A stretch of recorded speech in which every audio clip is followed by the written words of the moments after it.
Yemusasa wapum eti say. Ena eye memenda the 13th day of July, the year 2024. Live our studios of Oyerepa TV, also Oyerepa Radio. Sports lawyer, memenda drew no transi ya. Na abo akonya to ho se yekọ amanone na yede amanone nsam no edikan eba. Eno achi na ya behwe de etodwa ewo ye ne yankasa. Ye Ghana ye Premier League no ene ensam a eno nso eka ho a yede ebebre wo. Season a wo mu de a lot got to do with transfers. Nti ene ye be ye ho adwuma more e di amount ebra ya transe ene anopai enti menko na menkoma sports lawyer baba isa akwaba na memusa se enyema deda say lawyer akwaba oh fam mejoso boko de so nyame adom good bia fine yes so ye oh nyame adom bia dem kama o hwese enura birthday no na yes man for sure oh yes man for sure nkosi say yampon no ye be kai wo mu yes nipa ya dia wo say yes ti ye be da wo mu nyina ase mo frɛ ye the Sunday credit dia nkran hye ni nyina aboa ye ni nyina kan ama no pay ya say betena ha ti eni so de wo ye ne pa na baba me follow enura unse na ye nyina your office wo na na Carlos Alcaraz ni Medvedev yes one game no na enei second one Novak Djokovic one Lorenzo Musetti eno ko si say Novak Djokovic ebo Lorenzo Musetti mekaso bo na that is Uchano nti say there all is set for the finals no, is between Carlos Alcaraz and Novak Djokovic. Na our court num there they be on Sunday. Novak Djokovic and no winning we no they are two just say onim say Carlos Alcaraz by winning a lot of trophies. Nemum enye nyankopon bo a ochina there on Novak Djokovic. I already say oberene. Nti we watch a nice game. Say almost no ya na ebi ade o clay court bi hwan oh say Carlos Alcaraz ne there or performing or clean so okay or performing or glass so the last time both ni na yes na a clean so oje he's the only tennis player he's done it or glass so why or clean so he's up and coming or a young there but near na oye no a super me or a fan of me but I dey ba come pe on say yeah now o slow start and say oh na fana o hwe ni bia o yam sese sa akopem say e be wie game no be no a o ya de okay nti nyame adum a tennis no Wimbledon finals kwasi ade ya na chese chena sam ene ye kan emu sam no sports lawyer enchekra na chese wodi eba na elsewhere Copa America yes grand finale nti se Carlos Alcaraz etimigia na Spain su gidia na chese ayedija nti between Spain England na nsame from over Copa America no adeche ejuada and a finals between Colombia and Argentina and as face Sunday a Spain England Euro 2024 finals inti ebeti nkomo Euros no and then win some hapa was players no especially Dani Olmo as akodanya believe bia ofi say Sunday there say the tie bia o mbeje trophy inti bedomo suko na yedensem no etimi aba Guy Southgate ne ITV akodi nkomo yes Guy Southgate and ITV and komono and no say criticism na efi legends no criticism na efi womo fi England na England when you omani beje no omode ma team no pressure no na hunhia because team na qualify for group no or top group no team na qualify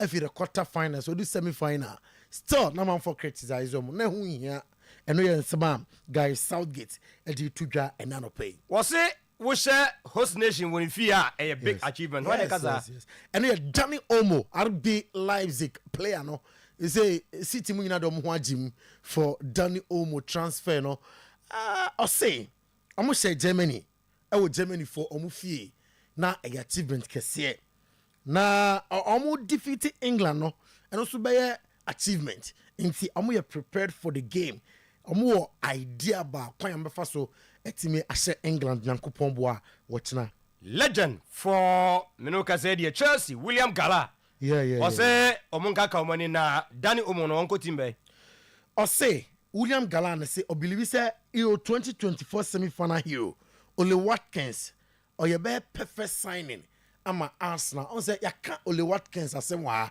say we're one of the top strikers in the Premier League for 3 seasons continuously were performing they be a oma double digit they can double digit or say bro 9 goals and no ye Ole Watkins enti oh say we share near all year e wo Euro smooth say Ole Watkins e be perfect signing for Arsenal Nyankopon boa season e be chance back to Batan Jadon Sancho Asaba on say Jadon Cologne e wo Borussia Dortmund about finals of Champions League na as I said here Obeka say oh I must settle on differences and he say before say Obeko no one part wa o training but this time around one man Okwenya am on Manchester United team night training meka Jadon Sancho I mean say Master Sulemo and then money budget pa on 10 hard oba BBNC what training BNC no who training fine with Manchester United akadiaka so adin asem no okay and yeah mame president and CEO of sports Giuseppe Morata yes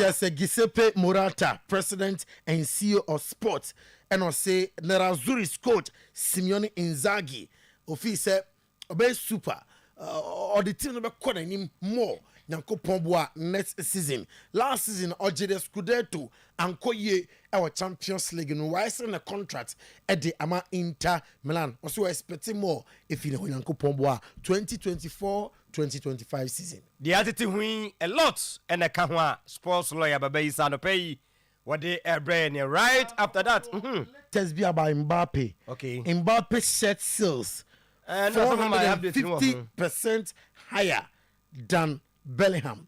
Oma rate Bellingham ene Kylian Mbappe. Omu jersey sales no. Na ye ka say kra no. O do compare Mbappe sales no a higher 450% higher than that of Jude Bellingham dia. Jude Bellingham obaye no. Jersey omo ton ye no.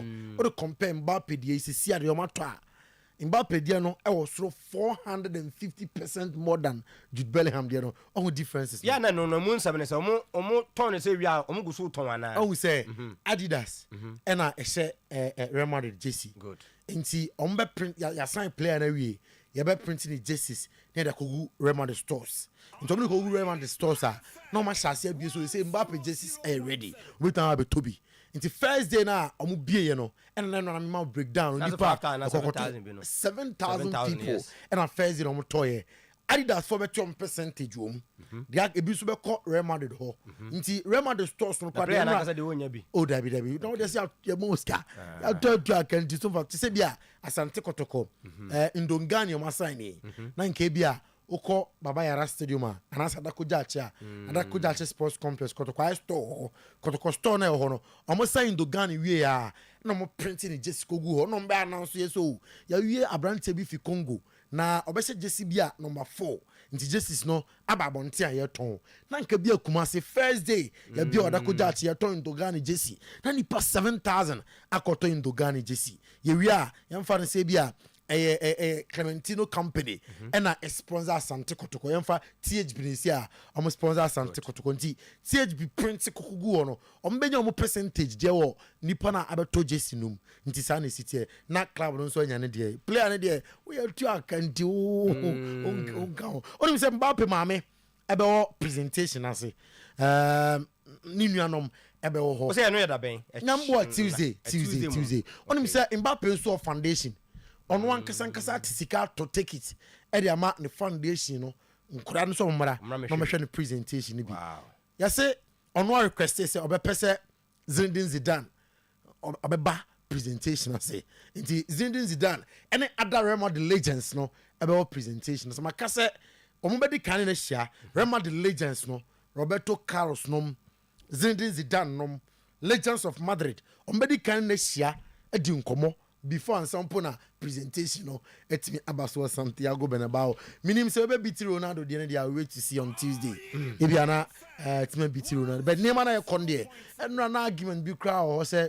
we be the presentation Real Madrid in their history Ombenyanam so nya abotre na ye hwe nwie na hwe numbers no e wo say Bernabeu only sold out there but omu wi a ye be hu justice na there still out amount for Eto. The sports lawyer Eken or the more Ebeka home bra videos and pictures ebedi adaye ewo Oyerepa Radio. Afe monso amehwe yen ewo Oyerepa and Promise Sports. Obetimi no adwenche no e de afa ho no mo. Yes, eye Oyerepa Radio. Oyerepa Radio on Facebook no asa hwe yen ewo Oyerepa and Promise Sports. And no ene yakase utwa Oyerepa ni wie and na I said the I say 8 no abo Promise Sports na chese odo adwenche na ba ya no ahye na onuaduru ha ono so atumi enya bi ahwe kama we nyina wi a ye beba na yabehwe de etodwa ewo fie Democracy Cup enra na nye asem ketwa yes Lord of the Green Turf Lord Opokunti and some of the etodwa the driven magician Muhammad Polo and some of them so edit to dra yabeba na yabeka ni nyina edi amount na enra onse akacha wo say yetiti new board for Krobia Kumase Asante Kotoko emunsam etisen anopai yabeba na no so yade honsam no edi abro say de nhyehyɛ pono so no esi etie and yabeba ni abehwɛ set or say yekacha wo say player no ebinim hu no se Kotoko supporters ni gidi ye se abrantel mu fidi na chine be se mfinhia enum nie nti so kotwa mu ko ball kakra wo Israel na akonya abela no ho a ebre wei eye bra also ogum etimi consider player no alongside House of Folk player mu no ewie di Maria na yebehwe se to se kotwa mu konkran no den ene free etire eba yede mu nsam no ede ebebrew enne anopay ewo ho na yahwe enra House of Folk epaw players mienu ehontoma na nsambɛn ene di atire eba eno nso eye ensam fofora meno ekese di ebehwe na yede ne nyina no ede aba ama mahu sɛ de ensia no esi eko kudofiano galka munsam kakra mafia so ono nso nsam ewa ha nti anopay obɛka ye ho na ya show no album live ewo Oyerepa TV also on Facebook Oyerepa Radio Oyerepa and Promise Sports Oyerepa and Promise Sports for now there I 7:15 on the dot yema sports lawyer kwan na on fire nko amanane oba diaka no ena edoso sports lawyer hey guys Southgate anka obe start Copa America china game no na with Neymar why in the quarterfinals in the semi-final ka start no and as still we wanna fi bench na ba no be some game no we finals nso de unia bibia wa akire biem into best and also the gina so na unse tournament ne bo no ya na de bia no wo se de sitie player bu ho a why no super so o free bench ba we de nia obekire bibi nti ka for now de Oma first 11 na mo na Kopama enwo be ne mum ne ba ne de enye very good based on kakra oba o kire no na mesumi muza se Oli Watkins no wo ye hwe nhye mu a onye onson start Ole start o ba say Hurricane na ofa you coach will be difficult for you say over drop Hurricane is your captain Hurricane in game na yebo no why be bia on this stage more than that of Oli Watkins. So omo call for say benchi Hurricane no oko benchi Hurricane na Oli Watkins ba na sanfa asebe ne be catch guys Southgate. So me feel say obe call for Hurricane na no one be lead attack ne do ba bi na say o feel say enkoya and obe say me feel say Hurricane onyina animo na on started the pressing. So mu jai must Spain for no ejibo no wachi na pia ya bid up if it will be difficult for England. Adia me ogidie wo England mu that of Jude Bellingham. Oshama the games now he starts the press. Obe press ye. Champions League now second half no or started press no born number 10 there but was started press no in general whatna Jude Bellingham bebre on the ball because obebre in the game obebre pa because press no be your man press here England team in Spain more this almost started press here my mom building for feature so man yes at the end there be jano na e chena kru ane ko hin England will win the trophy. Okay. Nigeria me so me gina Spain. England will win the trophy. On paper, Spain a favorite to move bia but your Friday be lack our tournament we lack ni na England and Ochna they will not disappoint. Okay. They will win the trophy. But I say, you're into a sports lawyer. And see, and pay Yama special good morning. Na Yamu Kwaba, Oyerepa 100.7 FM, Oyerepa TV, NCS best TV station, NCS best radio station, and pay live our Facebook page, and also Oyerepa Radio, Oyerepa Live, Oyerepa Radio, Oyerepa Live. O Dianese, Obashe, na wa comment me ba na offer. Clementino the darling boy atono boase akin kanina at the amount said yes any said ye efata obehye show no e Facebook page wo na unuano enya bi etime ahwe o comment na me ba ne atoe boase akin kanina amount said yes any said ye efata and seven dozen ye be sase afi Euro 2024 num ochina and a side game ebetime atodwa 7 p.m. in Spain and England and Olympia Stadium Berlin and a side game num ebetime atofem na udawani ko Guy Southgate na suya Guy Southgate sa oba camper. I say previously, Sir England, a come game, I was a place, or Mabo Chenku, now I'm a team come on as a grow camp. Now I said that be finance way, and put a game no Omuya, now I'm a qualify eco finance, no, but a place, no, I'm a team, celebration be any ho, party be any ho, I'm a J trophy no home, or say, on it Jude Bellingham nom, on a hurricane nom, a team come on, I'm a person, I'm a baby, Emma on my England and Sansi. Super match more talent muja game ma polom palam sem matchai makwan sem logon sem and am dibon eye enti am person am eye history nyankopon bo a echna bibi kasa che no se ochna am beje trophy na no eye nsem a efiri wo etodwatie ne ye mema historical antecedent of Spain tima yakan wasemi no team has ever won 6 or potentially 7 straight matches at Euros. Now, Euros now. You need team bia abusia for 6 matches continuously. Not worrying na. And answer 7 matches. Not worrying na. Spain 4 nano. Ayenisia. So I'm banning the 7th time. Yanko Pombo watchna na. Emra and Enkrabia. And I bet him a change asamina. Ayetiawa on Facebook and I'll pay Oyerepa Live, Oyerepa Radio, Oyerepa Live, Oyerepa Radio, Spain. And I Euro 2024 and also England and AJ Euro 2024 and then officer run I'm England etime age trophy then Luis de la Fuente I'm Spain age crew on Facebook at the Oyerepa Live Oyerepa Radio Oyerepa Live Oyerepa Radio not what say not what comment fa mo enom fatuho yabakinkan at the amount Danny Omo, a player, the Spanish national team. Now, Danny Omo, and they two just said, no, I'm going to say the host nation, that is Diamond Soft of Germany. Hey, your mom, if Euro 2024, Jamaican say, now a big achievement. The mom achievement be a normal.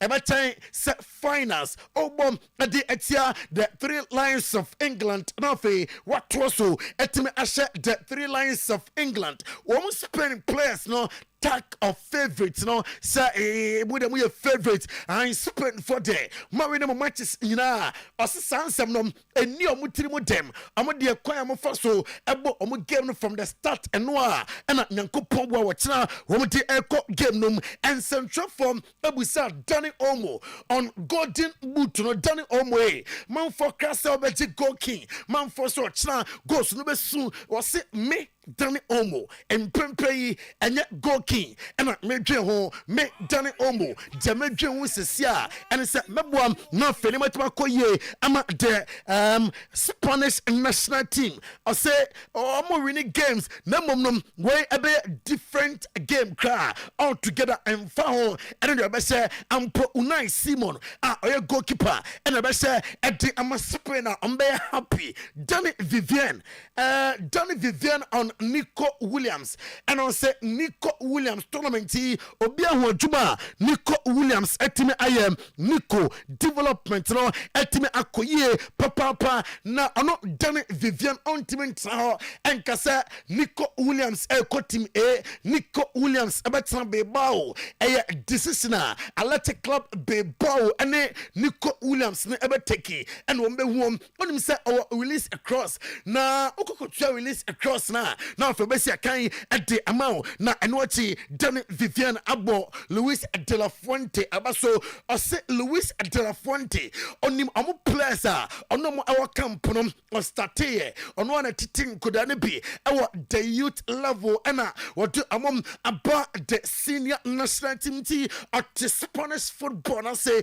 afe the man management and I secret at the ama the Spanish national team Danny Vivian then saba or the Tuja and pay back to Danny Omo BM Danny Omo and central for we say Danny boy kakra and they oh Danny Omo no man for to just oh Jude Bellingham afi wanya fine season or the Champions League or the Spanish Premier Division Santander na kwani jamfin fiwa said your Jibon person what pass or yeah boss to boss work anim ho me na minie I say oh no Danny Omo and Spanish national team no ensure Jude Bellingham na omo ensure na china and no Danny Omo ne sema or the atujam na anopay na Lamine Yamal game no preparation by now to come a son say Lamine Yamal yi say walk up question before at the Spanish national team akoda reswa masa uyin konya say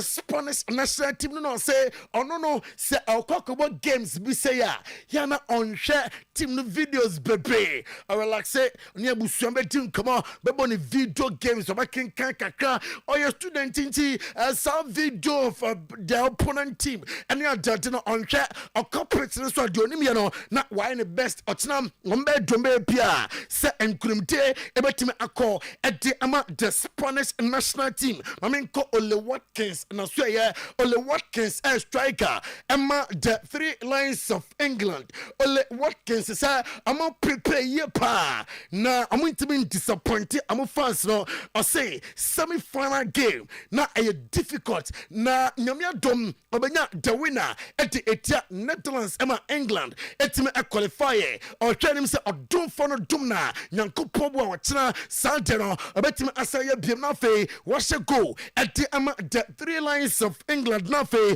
ometime age the major trophy and the legends na e call legends no na de to just say oh much players ekuta team no e was some trophy or say some pressure na there amodi ato ma chika bona omnim bono eno otinam womuko game no na fe amakọ ho aduma guys Southgate na odi ato just Steve Holland the obia or say babia the three lions of England national team na aduno ontime emodi na oyi Steve Holland at the film or say wo ba djuma papa e kwan afaso aboa ama ne niema akoye no odanase eno aye guys Southgate nensema odi atudwa ene anopai Prince William ebe fly to Berlin na Prince William come akɔhwɛ Euro 2024 finals Spain and England ɔkyena na ɔpani no ɛde ato dwa sɛ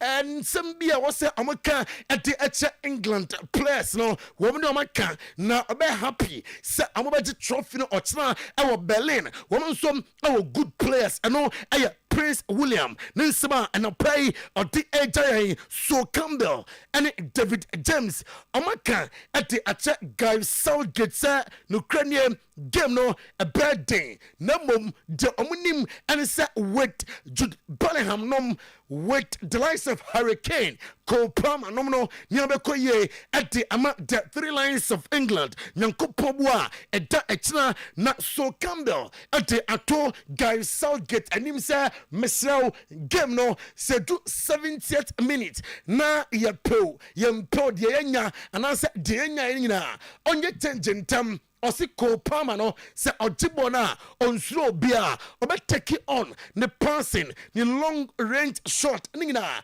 aye Anyama owa abebo team no echna enti oye player ni kwan se wodere tena bench until 80th minute na damba game no afutuo a ode ema Gary Southgate and say etu be 70th minute oba bia amfa Cole Palmer emara game no eno enso Campbell to Gary Southgate na Guy Navo ena edi atudwa say among for a super Guy Southgate papa na Guy Southgate adu financer de oka at the English referee ne sebe woman jije enfiansia woman from Guy Southgate na free Guy Southgate enya juma ema the three lions of England ono de I believe our jije our Guy Southgate musa obetimi team no akobose assassin so na the football association abusuam woman sabeka 24.25 million euros. That is 20.36 million pounds.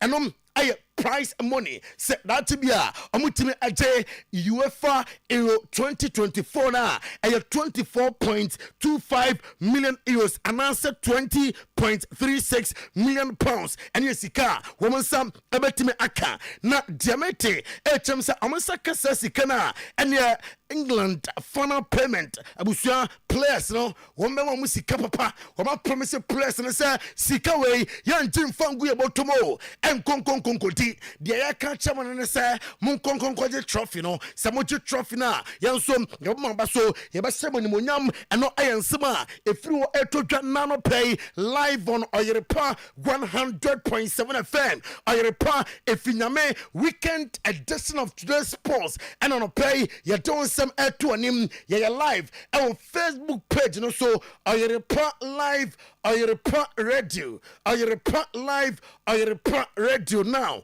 yanko Guy Southgate ninkoma on the ITV ediyem na ose ni management na criticism ekọ wo so manfo na super wo mo ena monya de ena mohwe squad ekutam ya adan ena masa muntimi se convincingly muntimi mot se England mo bo na nyafe muntimi control game was sa criticism ni na officer na ehu ehia esense team no kra any top group yeah qualify for group no quarter final ya win ya do semi final yet na man from a support team sane money na ehu ehia na de oka ete ache England mine and say game of tram omukom no ebedu babi ebe difficult ebedu babi England ebe sofa na mom no ebe chase the process say the bia victory no ebe call at the ama the three lions of England in central for eguso ebusa Guy Southgate in some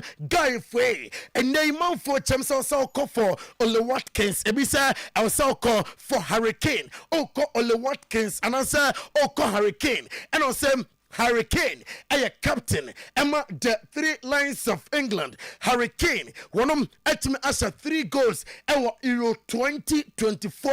Egusua Ekosimu, one of the top scorers, tournament enti abeko for Harry Kane. Na game no Gusua Ekosuno, again Biane Kwen also, Obefasom, etim Iron Sakaya, enti on the promises, Ole Watkins, started game no, Guy Southgate. Abusuam ose ontime enkasa Cecilia, Sir Metna, England, Guy Southgate, Metna, England, and your fair, or game where we now after World Cup, and now bet me I can't answer me, and no iron summer, run at the air to da, 2024, come on, and I pay your Gusua day, na dear Ben what you want to see, and it's I want 2024, no legends, Libby, Akasa Afa home. Coaches nibi and some to draw and players no etime akasa and on yana matulity coaches, players and legends time on Oyerepa TV on Oyerepa 100.7 FM. Now on say best ever England goal scorer Stuart Pearce of the 1996 to 2004 combined England 11 etime aba and pay you don't come on. Ya compare England players no players no winning Euros na den on beye nina de wonsem ebebanti bona again ebeba na fe ya sansem na ehun adwuma ene anopay on Oyerepa TV on Oyerepa 100.7 FM ya live our Facebook page no so Oyerepa Radio Oyerepa live Oyerepa Radio Oyerepa live abusua je wasa wo ye ene se wo share show no na o commente me ba na ofato no boase akinkan na ete ama said say ene said e fata we are good to go coaches players and legends at time na o cost to at Pierce Asuya best ever England goal scorer and all my world and I said the combined 11 from 1996 to 2024 now yenties to appear square faso enemy squad. Right, we're about to take on Spain, and this is going to be my combined team between the team that will take the pitch on Sunday 2024 and the team that played in 1996.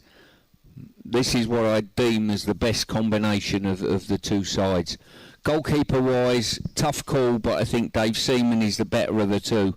Pickford's been outstanding in this tournament and one of England's better players, but I've gone for Dave Seaman. At right back, Cole Walker for me. He's been an outstanding player of his generation, improves with age, and he's been magnificent. So Cole Walker would be my right back. Right centre half, I would go for John Stones. I think John's played outstandingly well, certainly for his club, and he's worthy of the start.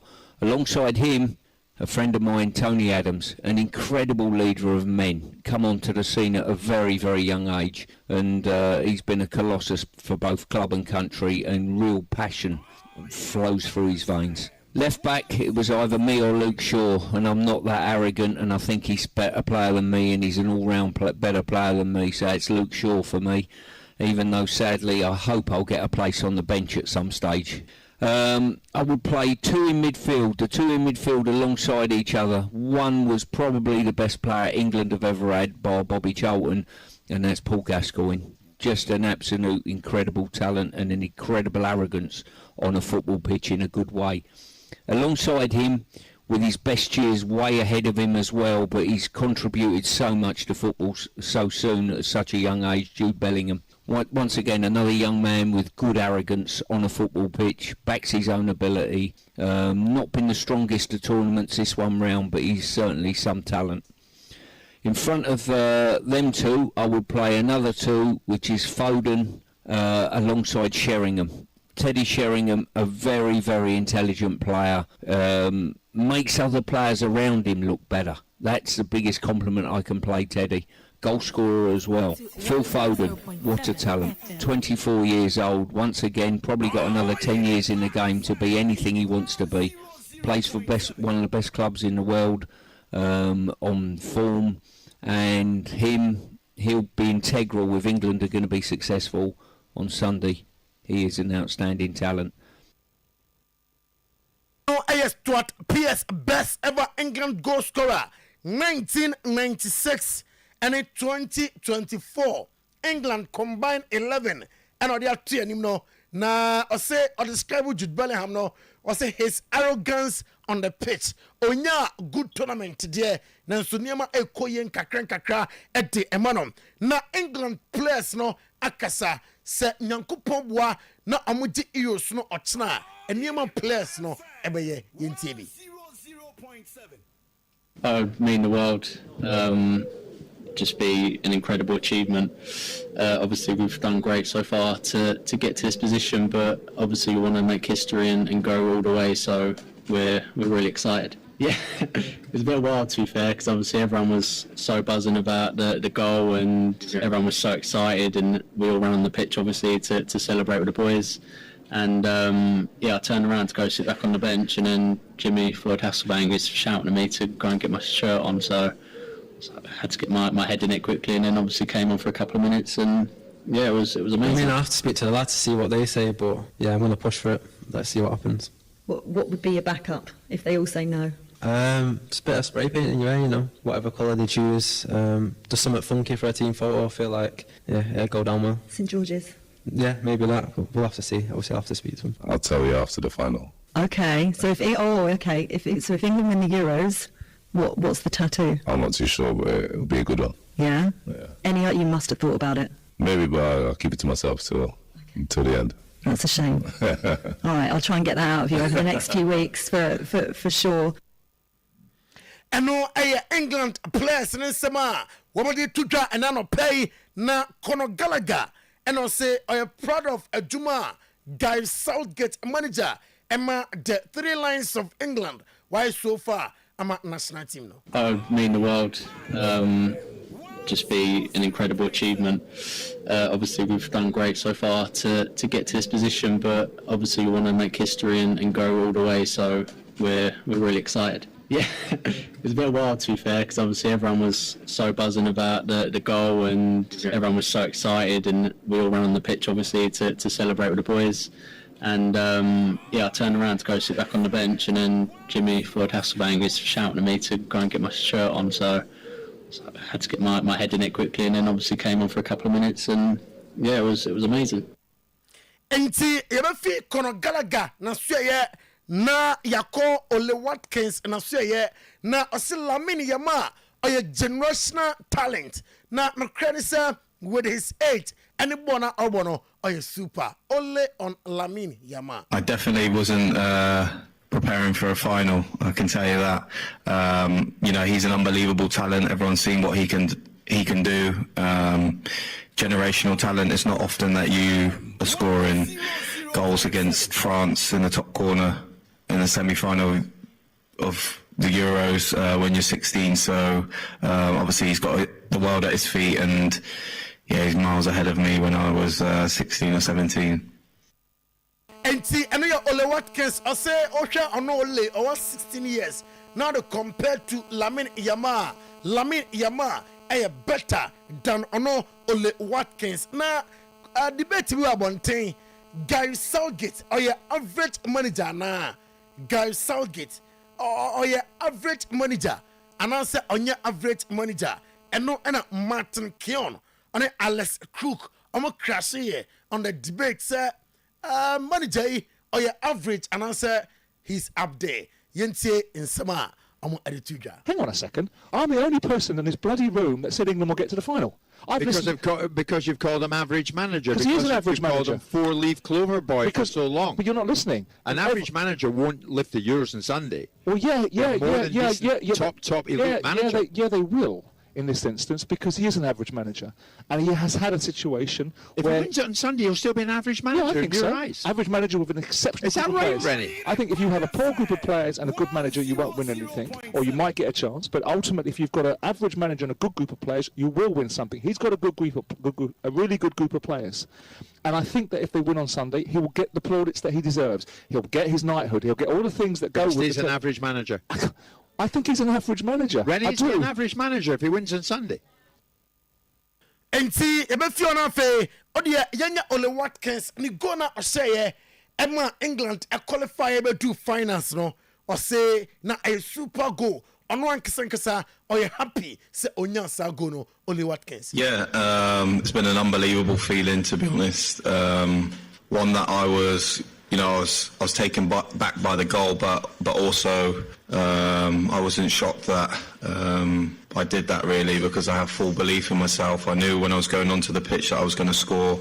I manifested it. I had worked very hard to get to that point. So it's been an amazing feeling, but I'm not shocked.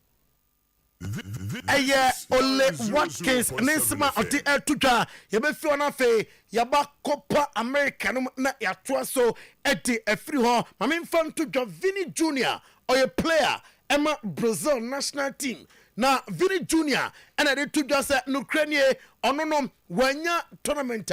Na ope baby na opese odi Brazil fokoko duno amantimi anjuho dia okanyina ense odi eno etunati na fame mabe prepare ye for 2024-2025 season in the La Liga and the other games ebetimi atodwanebom nensem ne se oye Brazil nia kwakoma fatu yam emepa ebeba na ombe work assiduously said the amode Brazil national team no ebeko bose assassin so Argentina wombe Canada MetLife Stadium defending champion abusia womo ebo finals, that is Argentina. Omni Colombia bom and ebo finals no na Colombia Argentina finals in the Copa America and oko Lionel Scaloni na suya Lionel Scaloni onom manager Emma Argentina national team or say Lionel Messi okay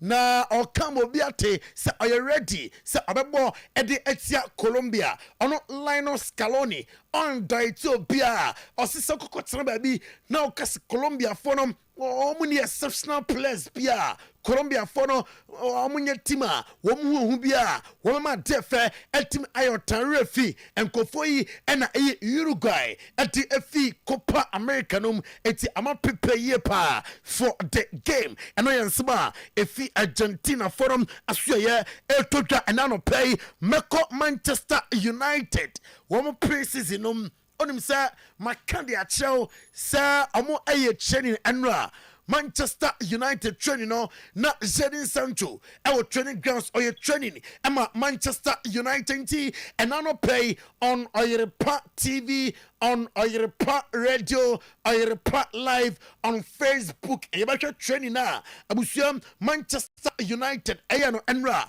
on your TV. Now fear troso at the fluency at the English stories num yet the English stories and a troso I'm want to pay on Oyerepa 100.7 FM on Oyerepa TV Oyerepa efinyame enti the Manchester United abusiam reporter Eba HM João Neves aya Benfica midfielder it's a Liverpool for aya Dombebia and slot aya Dombebia se João Neves no womansa ebetim akano ewo Liverpool initially na aya Manchester United and I try him say womansa ebetim aka boy no amfa reporter Eba HM and slot I try him say nsa ebetim akano 19-year-old on him say 55 appearances in all competitions last season and I share 3 goals and I 2 assists at the Emma Benfica still with Manchester United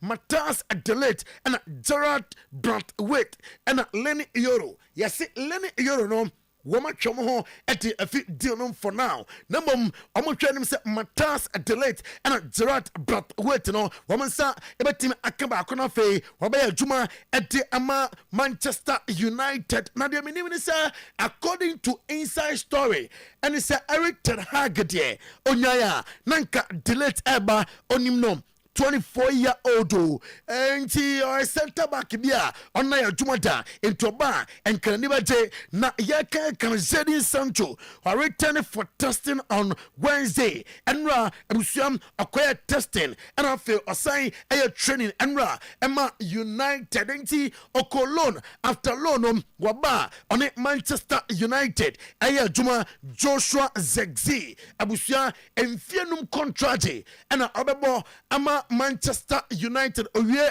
perform 1 year on betimi at the account the contract no it's worth 14.7 million pounds and on defi Joshua Zexi na so ye total and no pay United ebema a player no ensaka 2.9 million pounds per season, 3.5 million euros a year, 14.7 million pounds in the next 5 years. And Joshua Zegzi, Sika, Nensa Abeka, and the day to him, and then Anopay, Juventus, about flow to Federico Chiesa. Now, their teacher, penny for proposals, Senka Anye, South Donabetim Akosua, and Kaswap Dill, and Tim Ankoso, Federico Chiesa, about Manchester United, Nanka Zedin Sancho, and Sokoya Juma, at the Ama Thiago Mortes Juventus. Now, Abusia. Diametifi Matans delete dino and say why no se pay cut a car and obeteki pay cut and afe obey Juma ama Manchester United officer Osha Bayern Munich with players Primpay with new manager and you on the far no the playing time and very difficult at the Amano Mohamed Salah Gali Mo Salah a player Emma Liverpool na anopay Mo Salah and Sama or the Tuja and say Osha Trenina and slot at Domashasia Femina. Oh, Didier season ahead. Ebekoye at the Ama Liverpool. The training regime ni bibia. Ekoye na plus na abakampano. Omu ani jam. Nyabekoye at the Ama Liverpool. Minko Arsenal so ye. Mika Marino. Jaya teacham se Edu Gaspar. After Euro 2024, obetin koma pa. Saturday ebetime aka boy na fe. Obaya Juma eti ama Arsenal epe Medforda. Obetime abeka Declan Rice, Martin Odegaard mo. Ewo mfimfi na fe. Amaboa ama ametima compete for the English Premier League title. Na Juventus abusuam Calafiori. Wate he said the only D Arsenal for the Jaye se Calafiori. Womansa ebetim akano na detenye Juventus fortress ngase bia Arsenal edge player every omansam womo twemo ho edifu deal no kra and some po na Arsenal for eba ho ni nyinam anisa ohwa Thiago Mortadia according to Juventus na oyada boy no namom o issues ho Bologna and Juventus kwaya Thiago Morta efa so eba Juve no edinsam pi na eba ye Mikel Arteta and I say pre-season no Benya ni ye nyankopon bo fi next week echo na Arsenal aba prepare ye for the season ahead amani so ade no and say ni abeko ye ade amamana fe amatimi ade the English Premier League onim say amatoso mienu dabi enye ho na Arsenal epese amutimi edu they want to do more William Gala na ade etu just say ono de afutuo na ode ema Arsenal for Ole Watkins ade na wache the last 3 seasons our English Premier League no na ocha incredible goal super goal our say etia Netherlands na no our semi-final two ma eche say a good striker Arsenal and your dombe bia na fe amo emfa Ole Watkins emra na amaya juma emfa ema team no Chelsea Renato Vega me can could I want some excel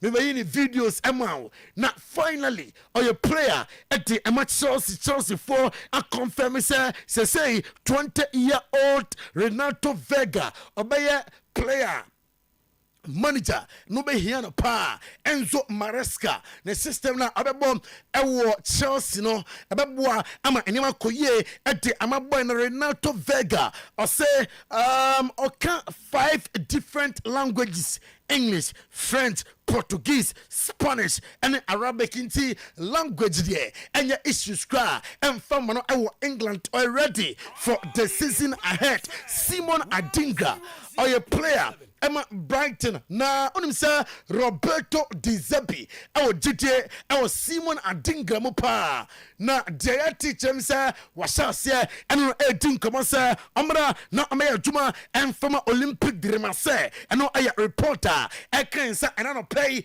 enti ebefe England na ano pay live on Oyerepa TV, live on Oyerepa 100.7 FM. A weekend edition of today's sports, NCS Best Sports Program of the Year. Yeah, live our Facebook page and also Oyerepa Radio, Oyerepa Live, Oyerepa Radio, Oyerepa Live. Yeah, and yeah, Jumajano at the album and to na share na comment to ba na the boss player at the bossy akin kanina at the amount said yes and it said a fata Danny Omo ono a player Emma RB Leipzig na reporter if English Premier League teams na so yeah eba HM say a lot of teams and an RB Leipzig 18 come on Makacho say our release crossing team ukotua release across na fe wafa Danny Omo no akwaya juma at the amount boy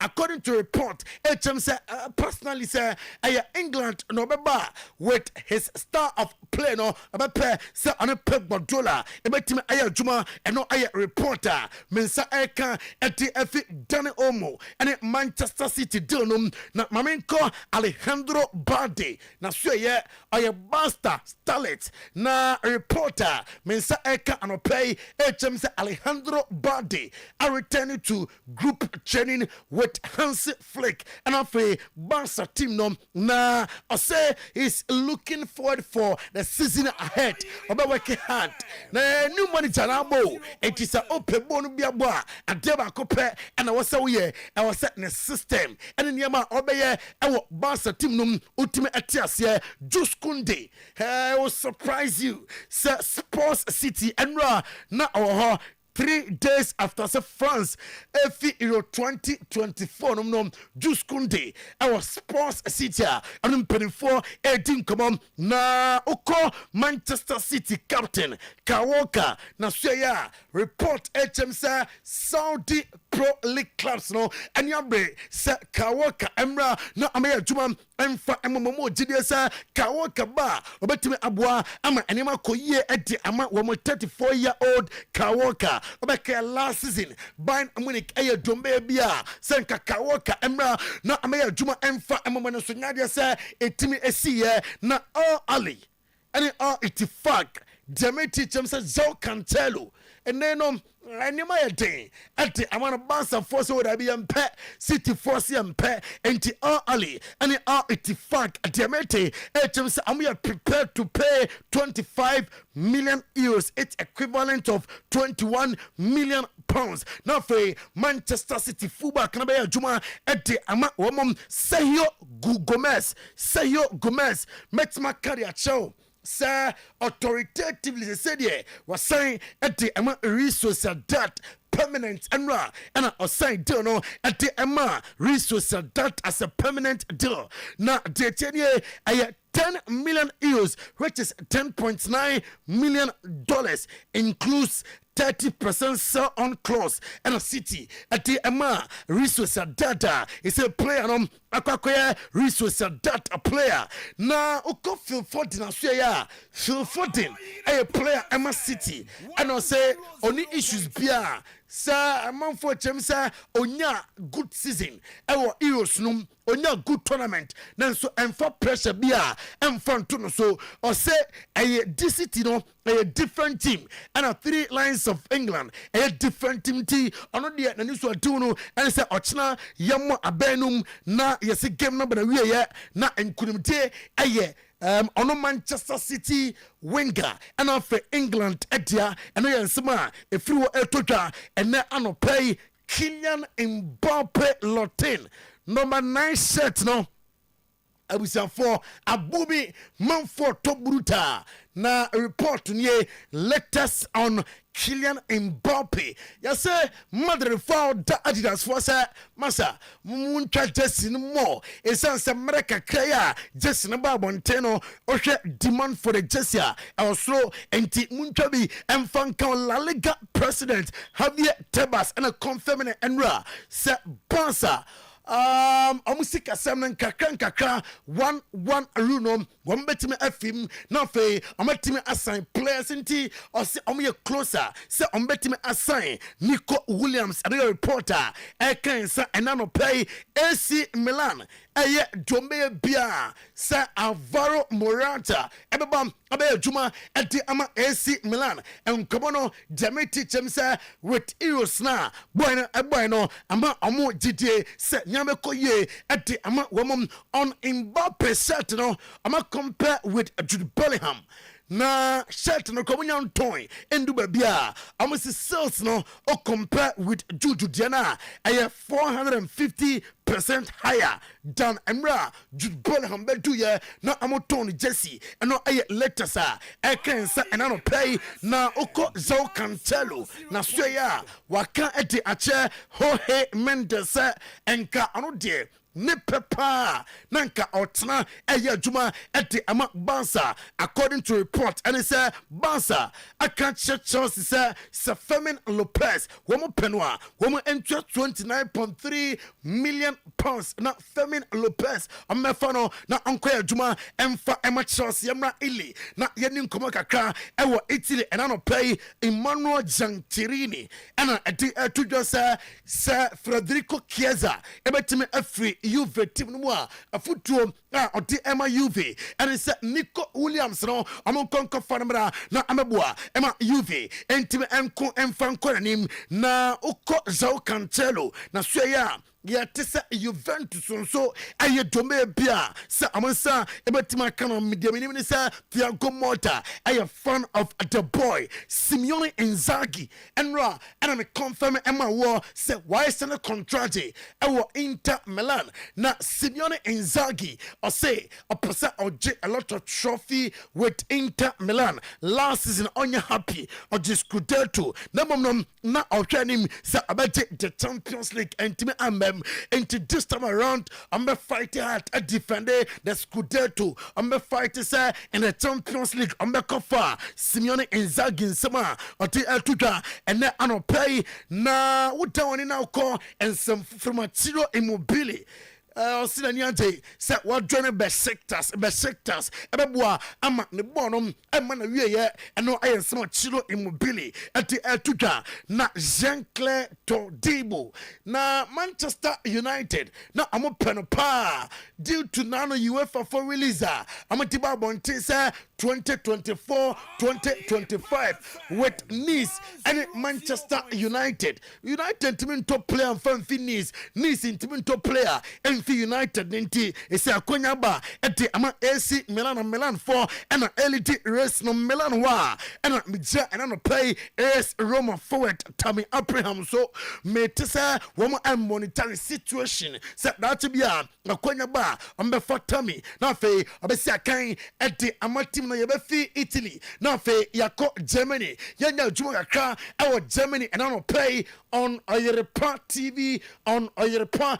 100.7 FM. Yeah, live. Our Facebook page, no so na buying a Munich Abusia. Demeti Chem say Leroy Sunny. Am I Kanto? Am I ready? Say Afabia Ba. Ambeton. Leroy Sunny. Now for Kosia Kai at the Ama Satim 28-year-old or contractor 2025 and a Spa buying a Munich winger Kingsley Coman. Reporter Yansaka Chem said the injuries as it chatting no. On in an phobia to come across a born coin come jabo. A son said, oh, ye be beer or quan pra and say injury no okay continue moi.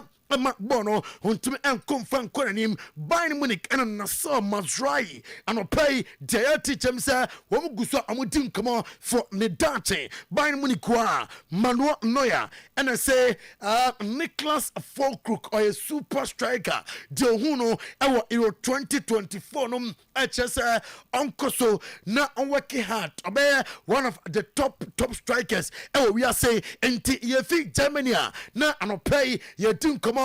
Our Wimbledon 2024 na Wimbledon 2024 and Carlos Alcaraz Otimi Echa Daniel Medvedev 671 63 64 64 on Friday. Na Carlos Alcaraz and I need to just say Nanyante say what me as I can Danny Medvedev BM on him say Oyerepa in 2021 US Open and see of him say this time around finals no on it Novak Djokovic never koye at the ama woman Carlos Alcaraz on him say Enra Omuhuno after say game no bana we anya se bia Omuhuno se bia wanyajo about tennis we what in Clementino finals supporters say na Carlos Alcaraz me we say Spain eba the trophy no Muhuno say that be men can say Spain about the trophy no men name of be a difficult game and no better pa and no I the total Carlos Alcaraz inti born again beba na ya momenta Carlos Alcaraz abusia o team arene e wo court num de tenye Novak Djokovic so enra o team etwa Lorenzo Musetti e say on Carlos Alcaraz in Asia e wo men's singles final na otwa Musetti 6-4 76-64 and some I don't know Carlos Alcaraz winning the moment semi-final Wimbledon 2024 yan share their course and we're winning it and on he goes. The dream of the title defense is still alive. And the Spanish flags fly around center court again. Not the demolition of last year against Medvedev, but the feeling will be the same for Carlos Alcaraz. And he will return to center court on Sunday. Well, it was impressive last year, but in a very different way this year because... And see, I am momenta. Carlos Alcaraz, Otimi, Ewe, Danny Medvedev, and there was some Atuarim Novak Djokovic as set for the 25th medal title in Wimbledon against a rematch on the Carlos Alcaraz. Na Novak Djokovic, and so Emra, or winning, moment of winning to the final. Yanshe. Straight sets for Novak Djokovic. The man's on a mission. Alcaraz on Sunday is the date. The violin is for his daughter and he's sharing it with the crowd. Why are people booing? I have no idea. Because they think that he's making fun of them, but he's not. No. Or is he? No, he's not. He's enjoying it. Even if he was, he deserved it. And no, momenta Novak Djokovic etimetin kunim and yate atuanim and then pay live on Oyerepa TV, live on Oyerepa 100.7 FM. Now pay live our Facebook page and also Oyerepa live Oyerepa Radio. Na yebeko Carlos Alcaraz say can he go back to back? And the answer and central form Ebusa obeko back to back ana in my way and a Carlos Alcaraz at my trying to do different things. I mean, I try not to play long rallies. I try to hit it slices, drops, or try to go to the net as much as I can. Try not to play his game. But obviously there were a few points that there was really long rallies. But as I said, I try to put my own game, try not to overpass like 10, 12 shots in the points. But it was difficult to break the wall. Well, I feel like I'm not new anymore. I feel like, I know how I'm gonna feel, before the final. I've been in this position before. I will try to, to do the things that I did wrong last year and try to be better and try obviously to do the things that went well, obviously. But it's gonna be a really good day for Spanish people as well, with the Euro Cup.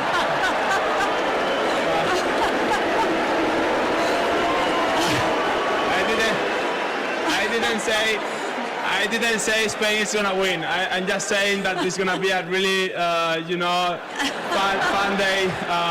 But obviously, it's gonna be a really difficult match. Lorenzo and Djokovic are playing a great tennis. I'm gonna watch the match and let's see against I'm gonna play on Sunday. ano Carlos Alcaraz ninsam no or say or perfect Sunday for Spain. Wimbledon and Euros and no boy ninsama or the atuja and ne anopay former world number 1 Serena Williams and I did to just retire from professional tennis. It sounds now on your time with Nabusia Wimbledon 2024. Novak Djokovic backs Carlos Alcaraz to win more majors, but hopefully not on Sunday. I know you Novak Djokovic or trying him say Carlos Alcaraz ebetimi awene majors nebom no enye nyankopon bo kwasiada on no aibo that's Ochna Jasmine Paulini or say or resisa nanko wa answer said ositiano onye tintin na anonso edu finals women's singles o emisa obetimi agm na fenima koye edi aman anom Jasmine Paulini nisma ati etuja and anopay live on Oyerepa TV, live on Oyerepa 100.7 FM. Yaren 7 eba na ofabetransi na fi atwaso edi efriho detenye odawaniko David Beckham na suya ninsam ne sam Euro 2024 nyamianim nukranie nioma koye edi ama Spain for no abo good football na dia oka and it's in tournament enya wa obabo good football nyina and I wotai etime ekoko anim na utime eje trophy no se Guy Southgate and it ne place ne ya omoniama ya bibia ebetime asi nyankopon bo a kwesiada na fe amatim alete trophy no David Beckham ninsema oti etuja and then anopay na Jude Bellingham ni maame ene na busua no ni nuanom ebekọ akọkọhwe finance ni bi eno latest ekensa ene anopay ya confirm ni na edi amawo Hosam Aoua eno me catch say Itihad forum dombe bia sa ama abefa no deal no akato ene bro na fe amatimi awie na boy ne kwaya juma edi ama wamom Nuno Tavares ebe complete ni move to Lazio weekend Nuno Tavares ni move to Lazio no obewie weekend na fa kwaya juma edi ama wamom na me sorry na me celebrate akodai kakra na akodai ni din ene Lamine Yamal say 17-year-old today ene onya 17 years eno Lamine Yamal na the youngest player ever to score at the Euros ope obi osapa wase go Euros no ma ono record ne de okuta bebre youngest no edonso eti yanyina so na anopay yamfan ko phone cross nsem no ensi anopay ofa me sorry no yesi ewiase yewo abusuande ana doso be abusuam de obi o ha opeja wani pa wani tonanim nti Massa Sule one wife sister Fati ani abusuane nyina peja mani a eto manim omunam omachinchire me da nti eno mu nyina ase na yene yatie for ko enjoy weekend no na Monday ya san ba be adwuma ya do bia se mo mpaya ma bobi e dia maye na me bia etimi akoye nti da safo Chief Executive Officer of Heaven Showers Enterprise onema Mixamo ene anopay special good morning Linda na yedi mama Linda alongside da safo yen chom na me mama emi CEO Oyerepa TV Oyerepa FM ma wonso chia wonti ofa ya jia so dinina esia yen fasida Emma sports lawyer Baba Isa 89 the weekend's edition of today's sports said na Baba Isa ekano wo hwe Taylor form wasi hona no pay chairman wane ne guys no mu ye adwuma bruta anti chairman we try 24 gun salute alongside Oboy Masha Wafadu and Ahmed mo touch down wo ha mo boy adwuma no nti ene de atiane say ye sorry ya pe ye ni kire se passe straight up se passe Oyerepa TV Oyerepa Radio ye nyina promise abusuane nyina ye ka bom na fe yakogya yenua Linda Amponsa ono eye makeup artist ewo esro ho ne ma me da fam anopei kosa pase a mu twa jadwo bruta ne ma me Selina amo do na fe no adutwumwa se pase funeral grounds ne hod ne koto na fe yakogya mo no yakonom na chi sikasa nti donku brem atese Oyerepa ene abusuane nyina yeduru ho wose Nana Jakum hotel manager Nana yako se de wo beye nipa na abanentino ya na mashem ho eden yemfansiwe na yemeto aso ewa ha emfama mo na de tienie on Facebook Pedro wa Madina Cruz was a weekend's edition of Oyerepa Sports show is airborne here loud and clear inside Indianapolis. Kumasi Tanaso Kesben Junction update from Krobia Kumasi Asante Kotoko Camp. Keep up the good work from Pedro wa Madina Cruz. Kotoko aso edie yesi boy na suavu mu bruta na me babe ka honsam. Enti mahunsa Prince Young what the birthday na mame no aka no ha die ene Kingsley enua banana nanim da ho fe nti fanoto so mame na Prince Young was it good morning Mr. Tino, please let me use your platform to wish my beautiful wife Mrs. Alice Ajeku Mensa a big happy birthday. May God bless her, wish her more money, long life and good health. Please tell her I love her so much. Watching you live from Jabin into okay, be an ready repem. May birthday wish no minia. Abdullah Al Hassan was a good morning. Listen to you live from Sabuzongo NZ5. Ushimwana just say opposite Menshia Hospital, England all the way. Regards to you all. Thanks and more fire. Abdullah Al Hassan message on Facebook. Said Ureku was I'm watching the show live from Basikden, UK. Okay, my name is Manya Dini Dia. I was say good morning, Tino.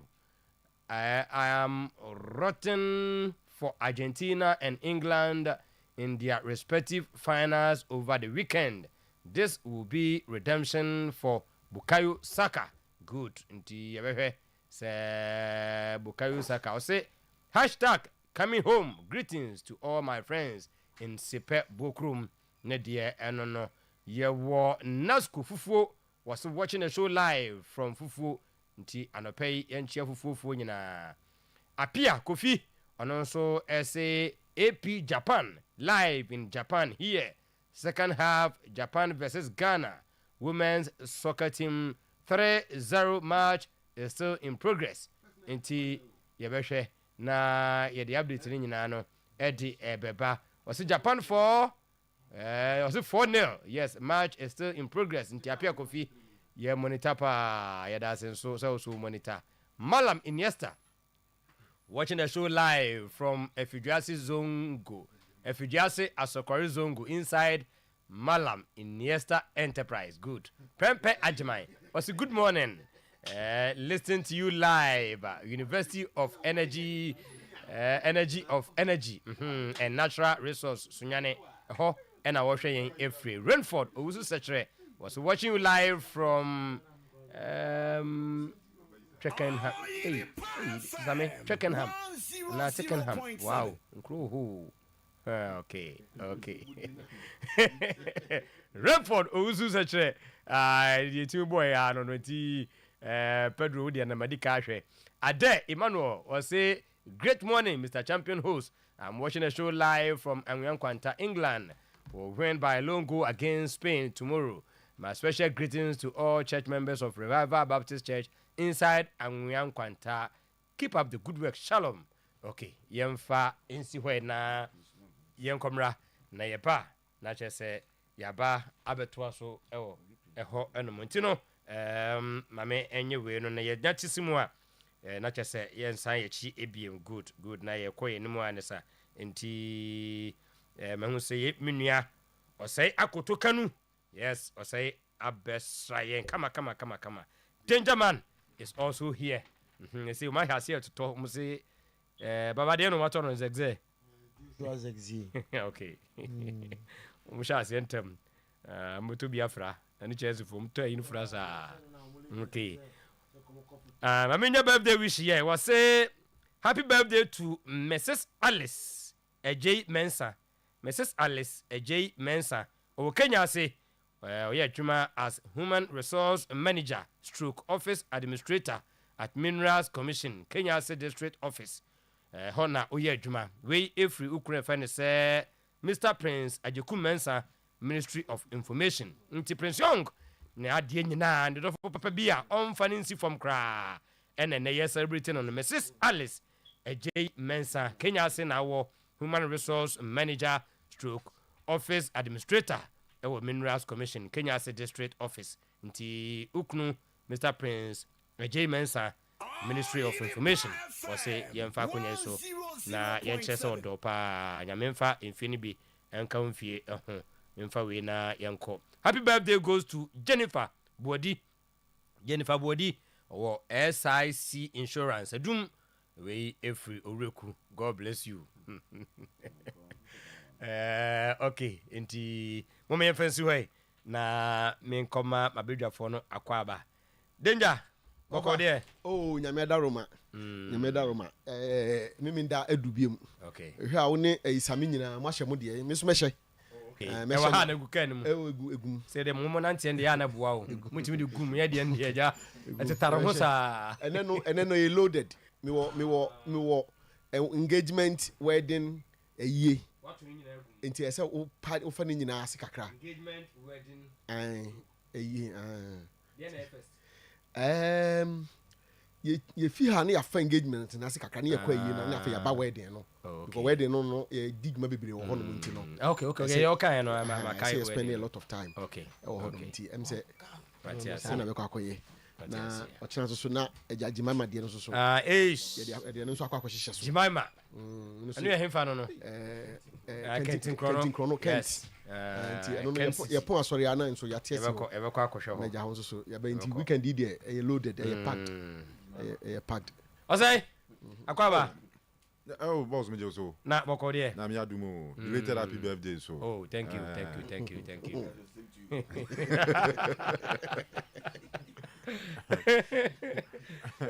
Why has it to bende ja want to berry so this na no dey ze papa wo ze nya papa wo to bi bende o be sha se to ntem okay Matia Kovi Tino Zakitu akwaba oh be fine say enra beti mon ka say nko fa kire ho anwumre no we dey say ni you twam you time pa so mko ya sitting kakra small one so and the baby dey enra say and am we just for sorry ntem no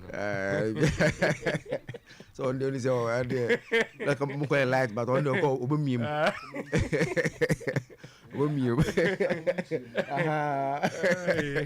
ti ya bani aba say weekend good two big finals so Copa American final Euro so final so so na the so pe tennis no yes the repeat of last year's final at Wimbledon Novak Djokovic and Carlos Alcaraz na watch na 1 p.m.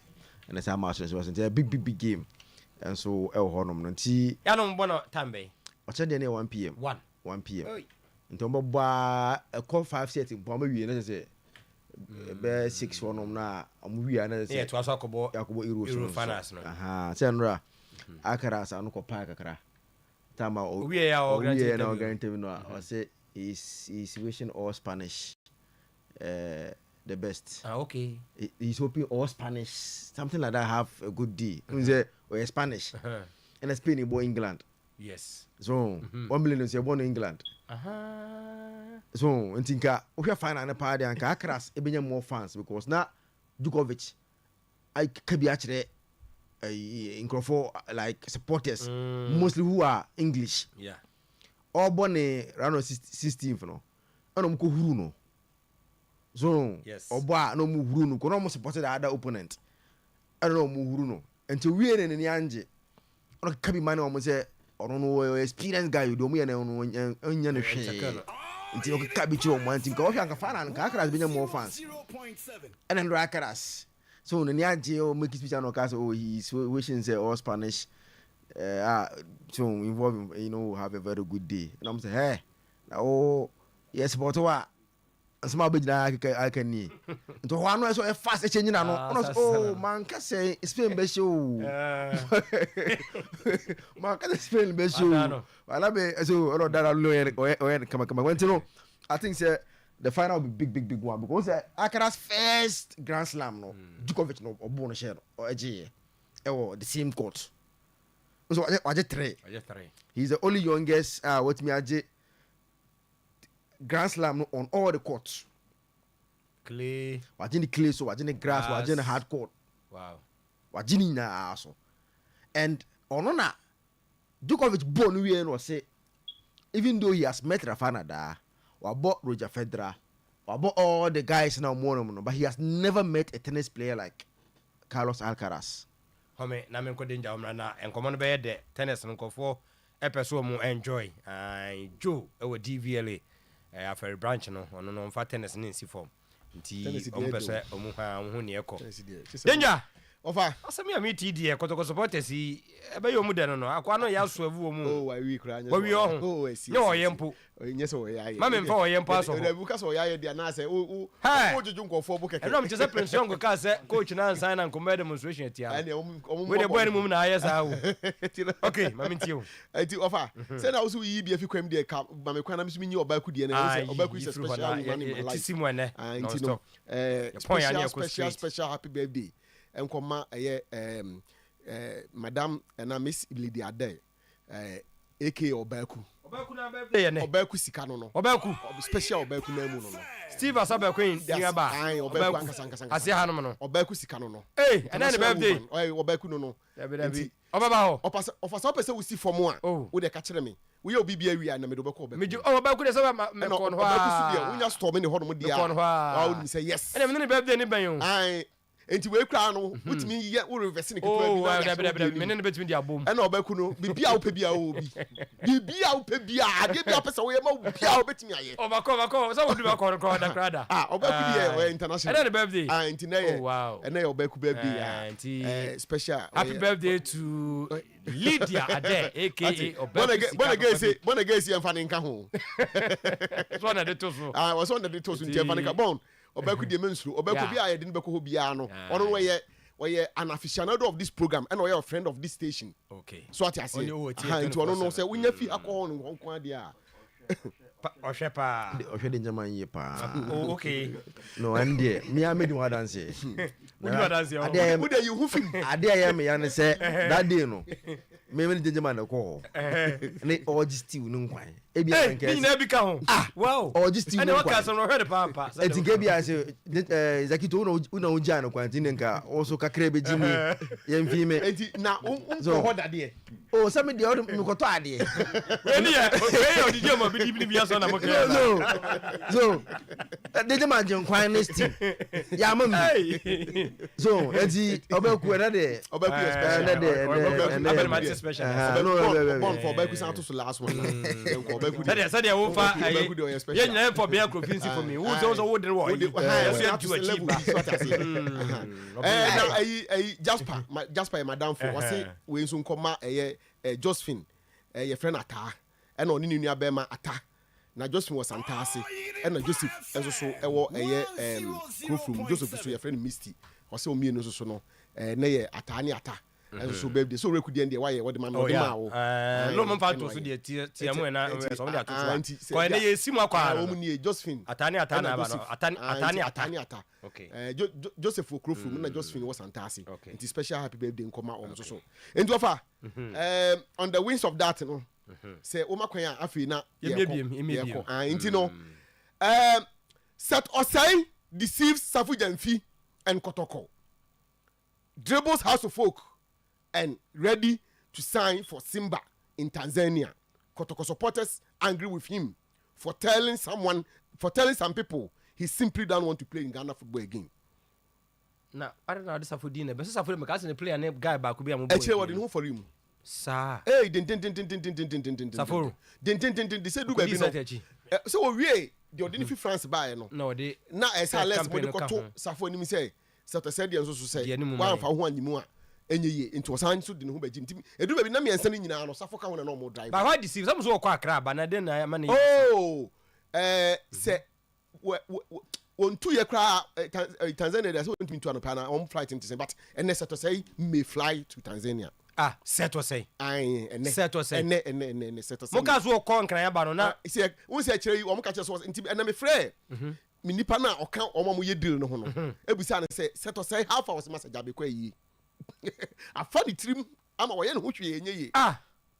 Set to say. O mo twa ticket kotoko bought a ticket and not paying first flight. And then Kumasi. Seto said he be Kumasi. No abe sign. But Seto said has bought a ticket to Tanzania. And he got a ticket in him the other. Where you offer Dumuja? I take go for Dumuso den. I take go for Dumuso. Ama no pay ukoko for no one. Obian one hotono. Was it on person Ghana born? Was it Ghana born now? A phone on person Bobu. I can't tell you for say. You say be a kotoko person but Ghana born no a friend Ghana football no. A phone no. Ya no say obeba na bibia taste no na say. Chere mami ko chere mami. Na no push me na no nim say bibisa ho. Say do e bia no e na dwen say ko bebo offer. So but Asante su delay ana. Enye delay. Sa. Asante ye de on betima e bia. Sa na me fa no. We sure. Who say do e bi na coach na asa na say. Esa ho so ya ho na asam na sa bere no mo grapple no anka obeko.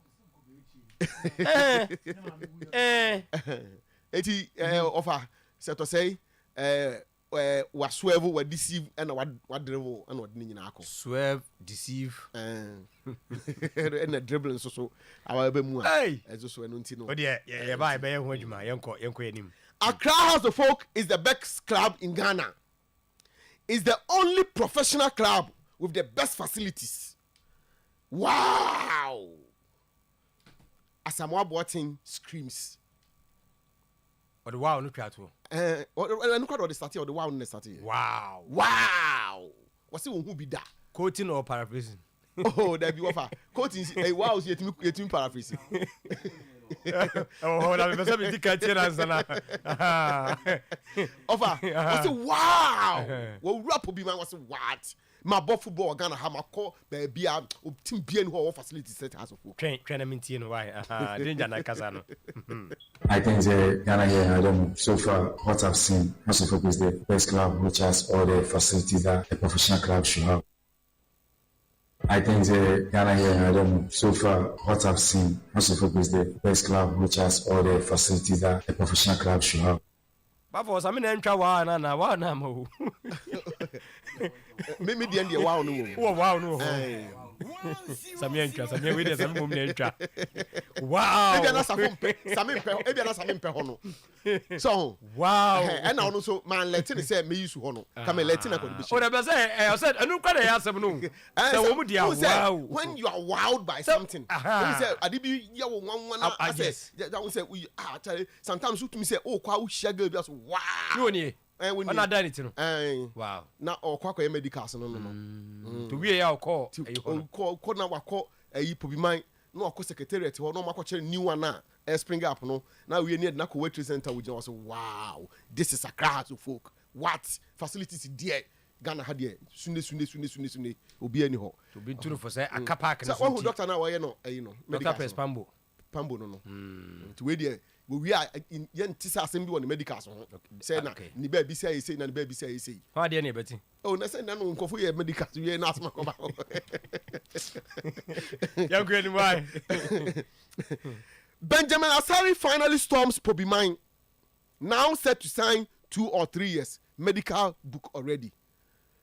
Benjamin Asari no Olympics goalkeeper no eno ayi hu no Pobi Mine sa ayi okone nam ho no wan ko training mo ahunya ne picture man but no ne nam ho okay okọ ho no oh me nya ne picture but obi a no Pobi me bi adi dance say eno oba ho nse ne nations for boys no kone nam ho a ehu om so nam ho no wonam hɔ kɔ anko hye obu ana anko hwe training keke na fo bi ma benjima sare ko hwe training aso yom training akɔ hwe bi ayɛ sɛ wo mu ni twaka bia ɛnyina so nim sɛ wɔne has ya wie season adamfo bi bobo no ɔkɔ hwe bi ofa information in say ebi cry ne na wayɛ ne medicals ebia because ene about 3 players na bi on be your medicals ne sɛ bibia akɔ sɛ ne has ehwe no a nti bia na ɔno so so ɛka ho bi na ɔfatie Kotoko will punish and teach House of Folk bitter lessons come the Democracy Cup Lord Samuel Opokuntu drags. So many. I say Kotoko between house so pa. Now House of Folk ebe no mo so mo be kan sa ntokwa na o mo jitum so mo no besi akan no. Na Democracy Cup. Democracy Cup no say Kotoko be teach house lesson. Who say asa me ka baby was so mo show for the third time or season. For the third time almost for who say NC da wo say in one season me mabusa say bia obi e wo foforo bi dia but o ma mabusa o nyina no confirm say one particular season afi back season back say na back to back abhas back miensa there be way to aso no the way ato aso so ho almost say ntansi say bia sikra bia ntanya de tansi but for o ma mabusa mu nyina no almost say NC da enti no eno so the Lord Opokunti so dia betum na unse oni polo na promote Martin say na no kan ye no won kan ya o promote into Wednesday there we have a match in our hands papa offer the day ni na say there be na hwe Wednesday be ye there be ye say ena ye sen ena ye 13th okay yes the day ni ye into the Wednesday ya anti china kwesi 14th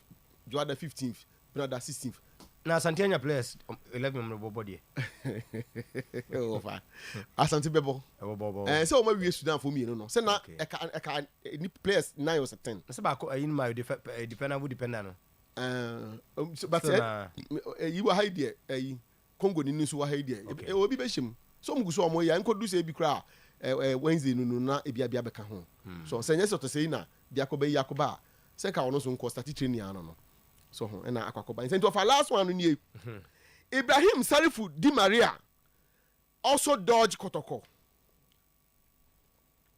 set to join Radio Voka in Kosovo over Salifu adie no eba neko in fact information I picking to say ebi kra ono kwa so betime figa na ha ene yi na wa fly to Kosovo na I say Radio Voka na convince no agent Radi na Radisi masa misu na me no nya na wo House of Folk ho Ghana ball no ubebo wa hwe bedu bra beka so ba ha no no na bia na mu aye dia ma e be ya bra na beji €2,000 no na wana hwehwe no Radio Voka na wetima ya convince abrante no so we say 2000 na club ne pen also no mo to ticket ne visa na de nyina mo ye bibia wana din ho nkomo kire wo mana so on the cock di nkomo na agent no so ebe mu no mo ye bibia ne ade na offer deal de wo mu nie ehfa ekro be Kosovo de wo mu nie 2,000 a month €2,000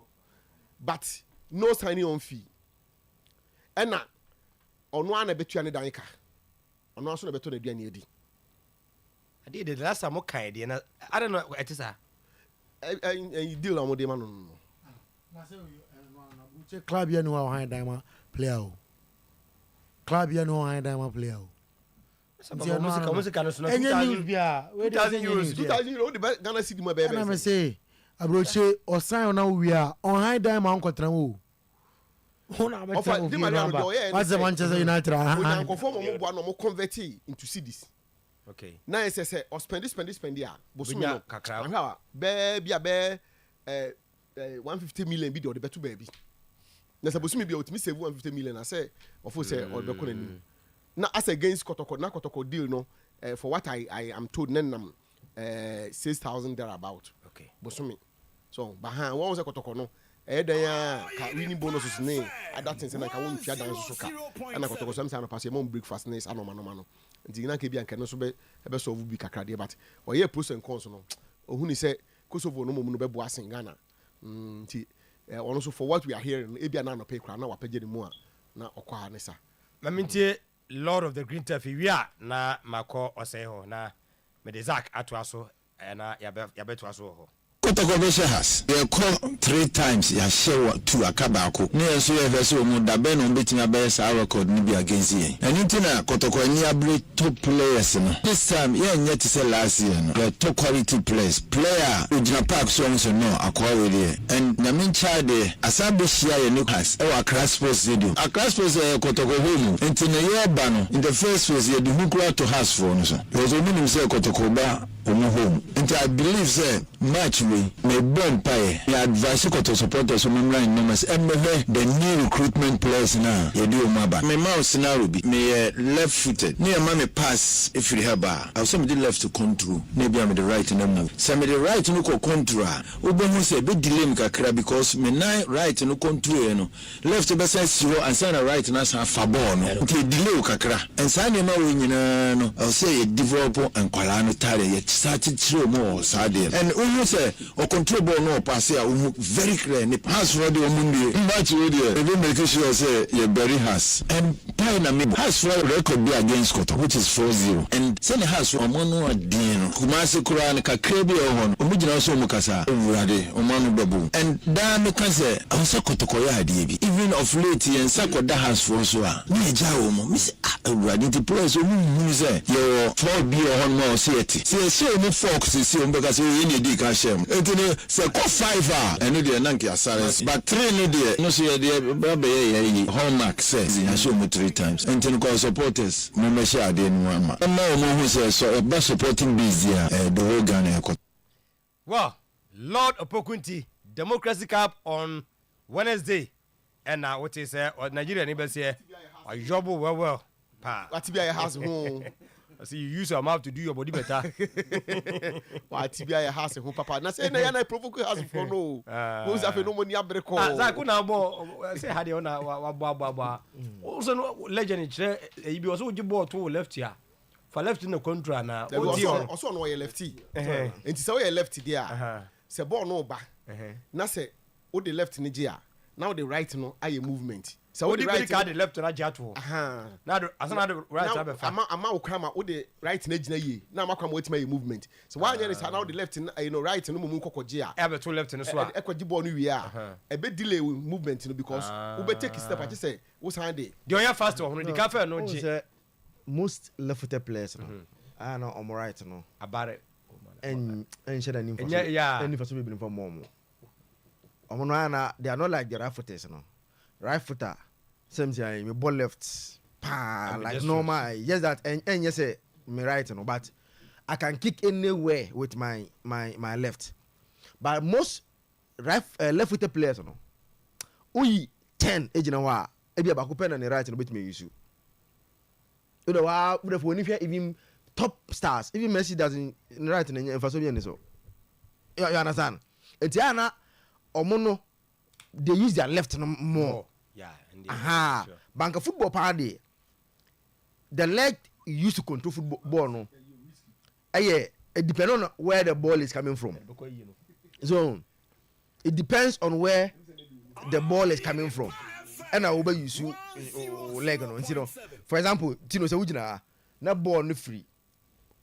Other meaning how to illustrate it. So I promise a free bar. I have promised nearby. The best leg I may use to use the left and control. Okay. And to the left and control, you know the right and echo. So what I say? Okay. Say free. Other side say nearby. We win nearby. When you use the right and control, then you are going. Okay. Entirely depend on where the ball is coming from. And I bet you the leg that you should use. But left one day, I'm going to inform you about the free bar. Because they are left, you know. And now we use to more, you know. I know mostly they still want to use their left, control the ball, and use the same left. And move the ball because I'm right, you know. And then shut up. And yeah, in general, or say at least all this thing I think channel at the basic. Who's the Ghanaian players? The club must be it mean like a mature. Now these things no.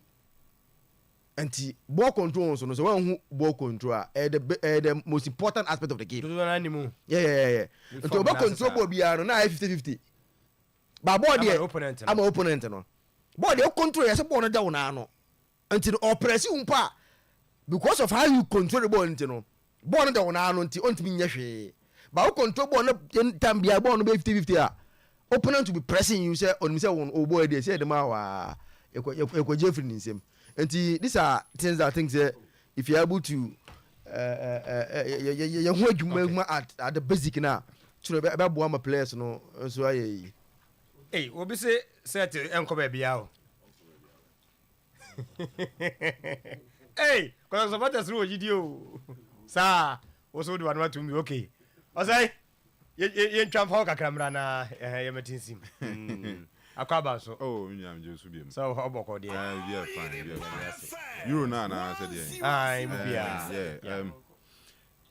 final no dem say I've always been saying that there's only one thing I'm referring to as is say Metias na me who's England at the cup, and the closest they've come since I was born Euro 2020 omu drew final yes omu lose to Italy, and here we are today almost end another final and against Spain. I think that tournament yankasa in general and tournament be enjoy with the exception of performances from Spain in all games on born. I say Omana had the most entertaining team. They play so well. Everything in football. That Barcelona of 2008, 2009, 2010 Mohoba we drew the MNS era. I think we've seen a Spain team like I saw me on Azumi. On the back Yamal 16 years. Nico Williams, I think he's 20 as a 21. So you begin to ask yourself, say, better than crank it and get away to me, I run the show, no. But every game maybe you won't say these two players will run the show. So I think a lot of countries underrate Spain for no. Even in the final, man for say a Spain of Nkwadai say or Molak be shiny about no cone. But let's not deceive ourselves. Spain are the most consistent side our tournament team. Yes. And a Spain team so we send ball out bono and one obo. So no so sharp ball out bono and one obo. So they don't depend on individuals. Even in games Yamane, Nico Williams, Husukrano. Bonse Danny Omomune, Fabian Mo, I take you over. So if you say Spain, that's kind of game no bono from day one. Every final, no, they will play very well. They will try to control the game, try some or make keeping more of the ball. But against an English side, so I also strength back up a possession. England for Kitabona, na dense over Jeffrey because they have players or nim how to pass the ball, or more that composure on the ball. Now, the ball be on the pitch. Even though almost share enough goals there, but I think they are almost a very solid side. And yeah, they saw the ball back to England for the net. Even though almost share enough, just like Spain for an idea, but they've also played very well this tournament. So Southgate says sometimes you don't need to play too good to win a game. And now a result oriented. England, to some extent, I feel say use more energy our tournament in Spain because they've played in I think 2 separate extra time games. And now share games need be so more how our opponents need to stretch your more. When the Spain for control of the over the game from the first minute to the 90th minute. Tries even against the host nation, not Spain. Dominate more in front of our own fans. So it tells you the level of confidence that this Spanish team are. But trust me, be a very good final. I just want England to win it. But what will happen after they've won the tournament? The headlines about Omo tabloids Omo victory parade and how they even Germany for no crow mutu omu krano. England for no ebu omu and omu tournament as yet. So by virtue of the fact how Messi celebrate a trophy, because we've not seen that since 1966 on the World Cup. Yes. And many sure say currently Ghana ha about 30% and 40% of the population in Krano sadano. Say no mutia so krana. Then time no there was no TV, there was no social media. TV were all right, but in terms of numbers I indicate with this current era. So there's really be like how things will pan out after the tournament. Say England are winning. But don't also forget, say England about I think about 6 matches out of Berlin, Omulusuda. And final also comes for Berlin. They have beaten Spain more than Spain have beaten them. I think match is Spain 13 and Spain has shown 10 and they move for a draw. So England, our numbers no going into the game there. But trust me, a Bayer against the Spanish side, So almost I improve a crowd upon the who this tournament on cause a lot of problems. More of a final be I mean who is have stretch it to extra time and then to probably to penalties. But who is for the first time Spain be lose tournament, be lose game or tournament team. England have much more bigger boys are me standing up to the occasion. Players are more winning big trophies. I mean, you talk of Harry Kane, winning enough there, but he's been up there, scoring 66 goals for England. Yeah, England and who strikers you mentioned when Rooney, Babo, Alan Shearer, Mo, Ian Wright, all these legends. But none of them let me actually 66 goals for England. So Harry Kane, Ade so far for the English national team, puts him up there, even though tournament when you good tournament there. Yeah, 3 goals and you're bad because we say England for almost struggle tournament team create enough chances and and say enough goals. But passes them kwa na no them fan him. England nankasa na born as a mfam the last game on boy against Netherlands ni free. I think they've been poor in the previous ones, but against Netherlands a very different England. An English team almost call from by one. Nasty almost try so me take an share their winning game. So me who a bit of improvement. I mean that style of English football no against Netherlands. So I'm also improve was our performance going into the final. I'm sure say trophy in bit me London. But I mean 50-50. I mean Spain, you don't put them out. Very strong from defense even goalkeeping. One of the best goalkeepers of tournament in United Simon. Very solid side. Solid. And good news is that you have cover her back. Very experienced. I mean, you also experienced defenders that were Euro Yimwa. The top 2, top 3 he should be there. He's won almost. I mean everything. BBA also GBA waje as a footballer, and I think they come back into the squad near Adeba Kwebe Buomi pa already or Laporte. Or Rodri or running show no film 1 year and Yamane Nico Williams as usual ebe wings for Juma Danny Omo ebe operative very well number 10 role Danny Omo one of the players we fine tournament so no yes even though I started games now I'm born earlier no but I think the injury to Pedri and a money back game anymore and since I watched 3 goals and among the top scorers. Hurricane has 3, I think that Musiala and other players almost has 3. Obiano has 3. So he's been so good. Caused a lot of problems to England. I was in England for very calm. I mean, Kobe Menu and whoever be partner on FIFA, Declan Rice, they will be there. These are big boys. Omunyanya very good season or club football. So you expect to say they've been a very good fan, but Clementino 50-50, very much 50-50. Okay. A bit me baby. To you wish Sanka England Gia. I mean, many badges or magic, but a 50-50. Okay. But I say Akoto Kanu. Koviza Kitu. Tino. Yes, very big weekend. I'm there. A free next week or no Tino. Benya time na ye declare football on come ye pa. Nse teams na share young pre-season. Yeah. And transfer window no so my de. We ko ha Euro na kata suntia say ya signing so bia ba kuma ko bia mo ye sanu pe Inter confirm Mediterranean mafano from FC Porto it's Juventus so aye Copa America from Atalanta Turam so my sign teams now are making signings and I think say the only thing say teams now they don't expect to say no say Bayern have signed Olise, they've signed Palhinha. So England them say Chelsea they almost the policy is that still no. They want young guys to build their new project and they are also on course.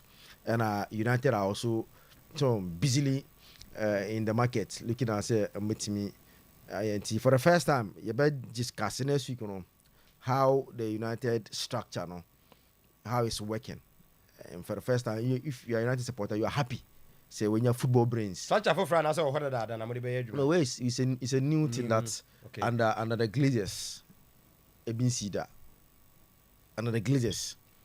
For the first time, you young pimfua football ne juma omuni accounting background financing background bia okay.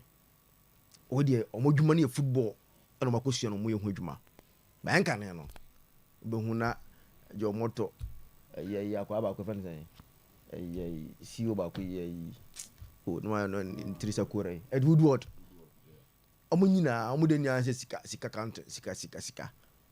Look at how United handled the Joshua Zexi deal no. Say who activating the release clause na scan so we go to boom. Or no you pay it at a go. And on negotiation be anim. And sikasam so no you are looking at different deals. And it's idea yam for 1.7 million pounds. Omo fam go kan ho.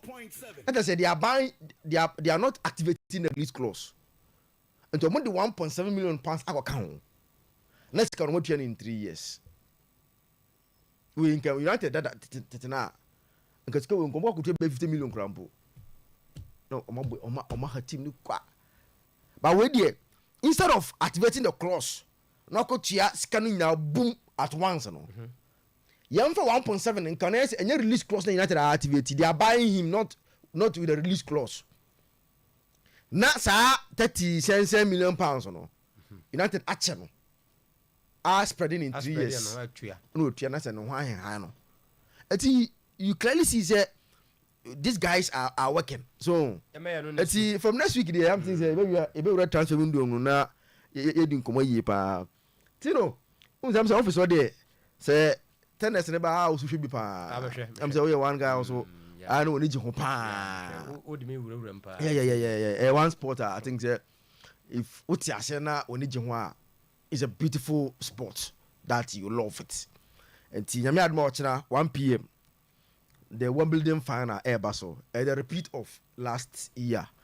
At this stage final say and Alcaraz Novak Djokovic 3-2 edge in the first Grand Slam trophy. Now let me say no. It was interesting because Djokovic in the first set. And Alcaraz last year final no. Then Alcaraz won the second set. And also we need the third set Emmanuel 2-1 okay against Djokovic. Then Djokovic rallied back and we need fourth set Emmanuel 2-2. I don't call the final set. On Alcaraz actually say yes. Is yes one of the young upcoming guys now mobile no. And Uchano Eje. Atino Ochana Jini that is Novak Djokovic. I didn't expect him to play so well this year on grass. He's saying this because naturally the Spanish are not good on grass. Yes, Spain they train on clay and they mastered the clay no. And the grass any hardcore na no nyade. And you look at Rafael Nadal upon dominant on clay. Wimbledon and the trophies Ukaboma I think Embro 5 mpo. And they are not good naturally outside clay. And or say I haven't played a player like him ever. This is a Djokovic who has played Rafael Nadal or Roger Federer. These are one of the two greats when it comes to tennis. Sami and Sewi. They are ranked. Either say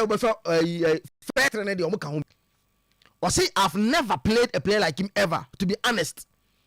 I think people have been talking in the past 12 months or so about his game consisting of a certain element from Roger, Rafa and myself. I would agree with this.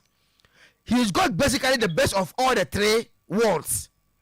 He's got this Spanish bull mentality, fighting spirit, and incredible defense that we've seen with Rafa. I think he's got some nice sliding backhands, some similarities with my backhands. You see the game no? Tino the money boy they say, unse Djokovic. Ade a oyade pa so unique about him and the backhand. And the game na ending no. He's able to use the backhand from nowhere. Panya no waje points no ko. And one trait of Djokovic Emmanuel Sonko the backhand. He does it better than any other tennis player. Roger Federer sliding. Science born we sliding there too anymore no. Roger Das is better than any other tennis player. And Rafa defense. And sa o blue ni say the 7 no. O boss mashibona. Yes, untiminje. Eti sa di men say we ya na ewo sa 3 tennis players no. All of them are in this boy Alcaraz. And to play him is very, very difficult. Eti the final match will be an interesting one. Now him say last year before na Alcaraz echa Djokovic 1 billion no. Nobody can show French Open final clean so. Now on that day Djokovic echa first set 6-3. Then after that, sorry, Alcaraz echa second set 7-5. Omoko third set na efeni say Alcaraz epulu mozo. Ento pulu mozo na say e wo say orosun person better tie. Nja say obobobo on sa na Djokovic echa na 6-1 e dey French Open in nsem. Eti 2 major finals Djokovic echa in the French Open 3-1 and Alcaraz in Tuchano 1-3-2. Eti ochina we are going to see a very good final because sa court we know. Roger Federer free wa the next best tennis player on this court Novak Djokovic. Who say way Federer adding 8 times 1 Djokovic adding 7 times. He's looking say bet me I call it Roger Federer's record at Wimbledon 8 Grand Slam at Wimbledon. Ochina so we a tennis player 1 p.m. Tino a very interesting match. Just that maybe my bias towards Alcaraz because he's my fan. Me tennis no. I like how he plays. Tino Hanana Roger Akwano no or to money Wimbledon for no. Come na omuhuru in his round of 16th. And he Osha but for what Ebi Alcaraz did yesterday say omunse England Spain match here. He's wishing all the Spanish involving all the best no. Meaning how the sport will look about statistics support will take it towards first Alcaraz more than Novak Djokovic. Ochina, I'm hoping say Alcaraz will win his second Wimbledon against Novak Djokovic. But come on, Djokovic is court you know papa. And no wonder, yeah. He's one of the guys court you know. He's master of this court as alongside Roger Federer. And he sometimes playing against Djokovic on this court, no. I'll go for Alcaraz to win. 1 p.m. 1 p.m. and a match never started. Finals of the Copa America was between Colombia and Argentina. Argentina's route to the final, no. Ushe kwayana no mo nam so na relatively na a bit kakra than you know na easier kakra than where Colombia passed through. Argentina Ushe in the group stage played Canada, Chile, Peru. And Bobo Ecuador in the quarterfinals. Then Canada once again. Canada that Omnombo first match I'm showing 2-0 no. They made them in the quarterfinal and I'm showing 2-0 once again. It's Ecuador na at least Argentina match pa. But for them missing the penalty in the 90 minutes, okay, story would have been different. So Martin 1-1 penalties. Then Argentina won the penalties, you know, against Ecuador. And I'm going to call semi-final. The thing, one game, if you watch Colombia, they are 28 matches unbeaten. The last time a team share Colombia, na Argentina in the World Cup qualifier, and Argentina share Colombia 1-0 in that World Cup qualifier. After that defeat to Argentina in that World Cup qualifier, now Colombia are yet to lose a game. 28 matches, they are unbeaten. And the money and yes, just any ordinary size now, because within that time, no, Colombia have played Uruguay in the semi-final. Now, Uruguay, and one team, they said they are the favorite to win this tournament based on the baller. No, Marcelo BSS team, able almost 1-0. They play Brazil, Omundi Nkugo, so Obasha Spain within this period, Omasha Brazil within this period. It's a period that they've beaten Germany in Germany in France. It's the Colombian team how ya prepare team now. You ask yourself, so, who is the man behind all this Colombian team? Then omuye inyano James Rodriguez. Unse dia unkai. And I say ko for the fidi, you know. This tournament James now unim na James now onwa. Hey. The same James Rodriguez. Unse one say na lucky with club football in terms of after that 2014 World Cup no. One lucky bebre. Yes, Real Madrid but the Rodriguez that after that World Cup, no, we didn't see him like that. But why is so good in it as a national team just now? Omo say yes, he said that James Rodriguez about 5 matches, you know, was the 4 man of the match. Colombia about 5 matches all this tournament, you know, 4 on the man of the match. In terms of assists, Bibiano, he's leading in this tournament. It's only the brain behind the performance of Colombia at the MIA tournament. Okay, 2021 Copa America final. These two teams they share here 1-1 90 minutes and Argentina winning 4-2 on penalties. Based on the football that Colombia have played, how compact they are, how quite fast to share Uruguay. Tino na obiaju no ntiase because na one gamer free say Uruguay this tournament were the favorite. Marcelo BSS team. Until I'm a person show me because no BN say Uruguay form money. Yes. But kwaya James Rodriguez any mo Brahim Diaz. Who say Diaz on the left side. Yes, yeah, no we know. And so anyway no I say then Omobo Arias on the left. That boy on Osaka of Fluminense in Brazil. Lema in Mumford. One teamer, Tino. They are playing very well. And Argentina, yes, South America, no, Omurutu, no, yes, in the group stage, we share Kwaya Mufa, so Canada, Nisa teams, no. Almost you're convinced about they are getting the results. They have not been so convincing in this tournament. The Argentina that everybody wants to see, you know. And yes, I know it, but one good thing about them is that they are getting the results. Yes, one final thing, very, very, very, very interesting. But I'm hoping any more say Sabranti best solution once again. James Rodriguez, Diaz. So on any day, are very, very difficult to play to play against. Tino, let's go in for 1-0 win for Colombia. Okay. 1-0 win for Colombia. But we had there. Also, I'm game, no, from the quarterfinals and semi-final. I'm extra time. Omambo extra time from the quarterfinal straight to penalty. But final game the extra time. Yes, and in a draw they will go to the extra time to decide who qualifies. Yes,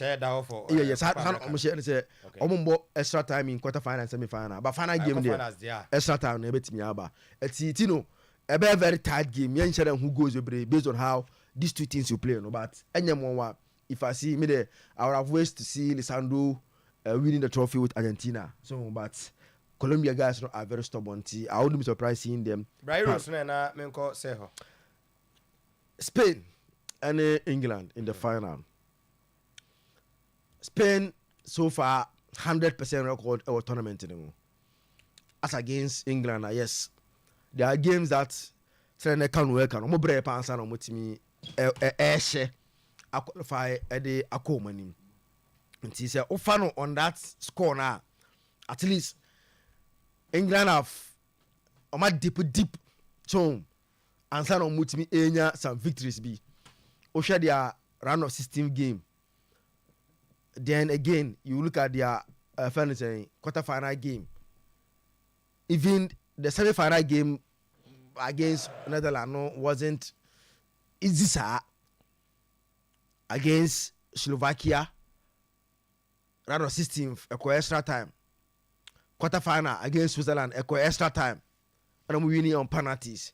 Then they needed 90th minute goal against Netherlands. And so I'm qualified. In terms of two teams, the way you energy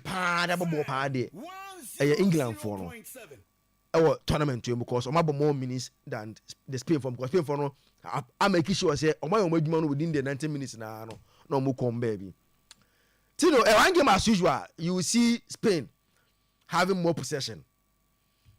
The only thing is that the recent England team, I'm going to say they are able to also play so with the ball kakra and ti like how you Spain and Italy game no there be say team back na ball there be enkoye sa and at least we you know we born abo that Spain and Germany start game na ehu here no I'm excited to see a similar game because England for such a ball based on how the profile of players almost no they have the ability to play and see as usual I bet the method of Copa and they can rise in our no then one Tino say behu a friend is saying Fording kwanya obo against Netherlands no so ba na obo 10 I don't mind Bellingham e kon chen kakra no or cut in eti that game that this tournament first half performance that England against Netherlands they are best in this tournament. If they have the same mentality and same approach against Spain, then we are in for a very big game because Sabona England from born against Netherlands in the first half, no, that bravery, the ability, let's push them back, no. So what we are against Spain, Spain are in trouble because any team attacking Spain, no, they struggled. As much as they are very good on the ball, as much as they dominate opponent, as much as Omuko Monima, they are delight to watch, no. Any team or attacking Spain no, almost struggle here. So what them against Germany? How? Omo bread pan sana. After extra time, Omunya sa win na. Omo di Germany free mu. Watch them against Georgia. The scoreline will be set 4-1. Ukti 4-1 na be. But look at how Georgia, the number of chances that Georgia created against Spain in that game. And any team Biana why brave said I'm attacking Spain Biano. I am almost struggling defensively to contain them.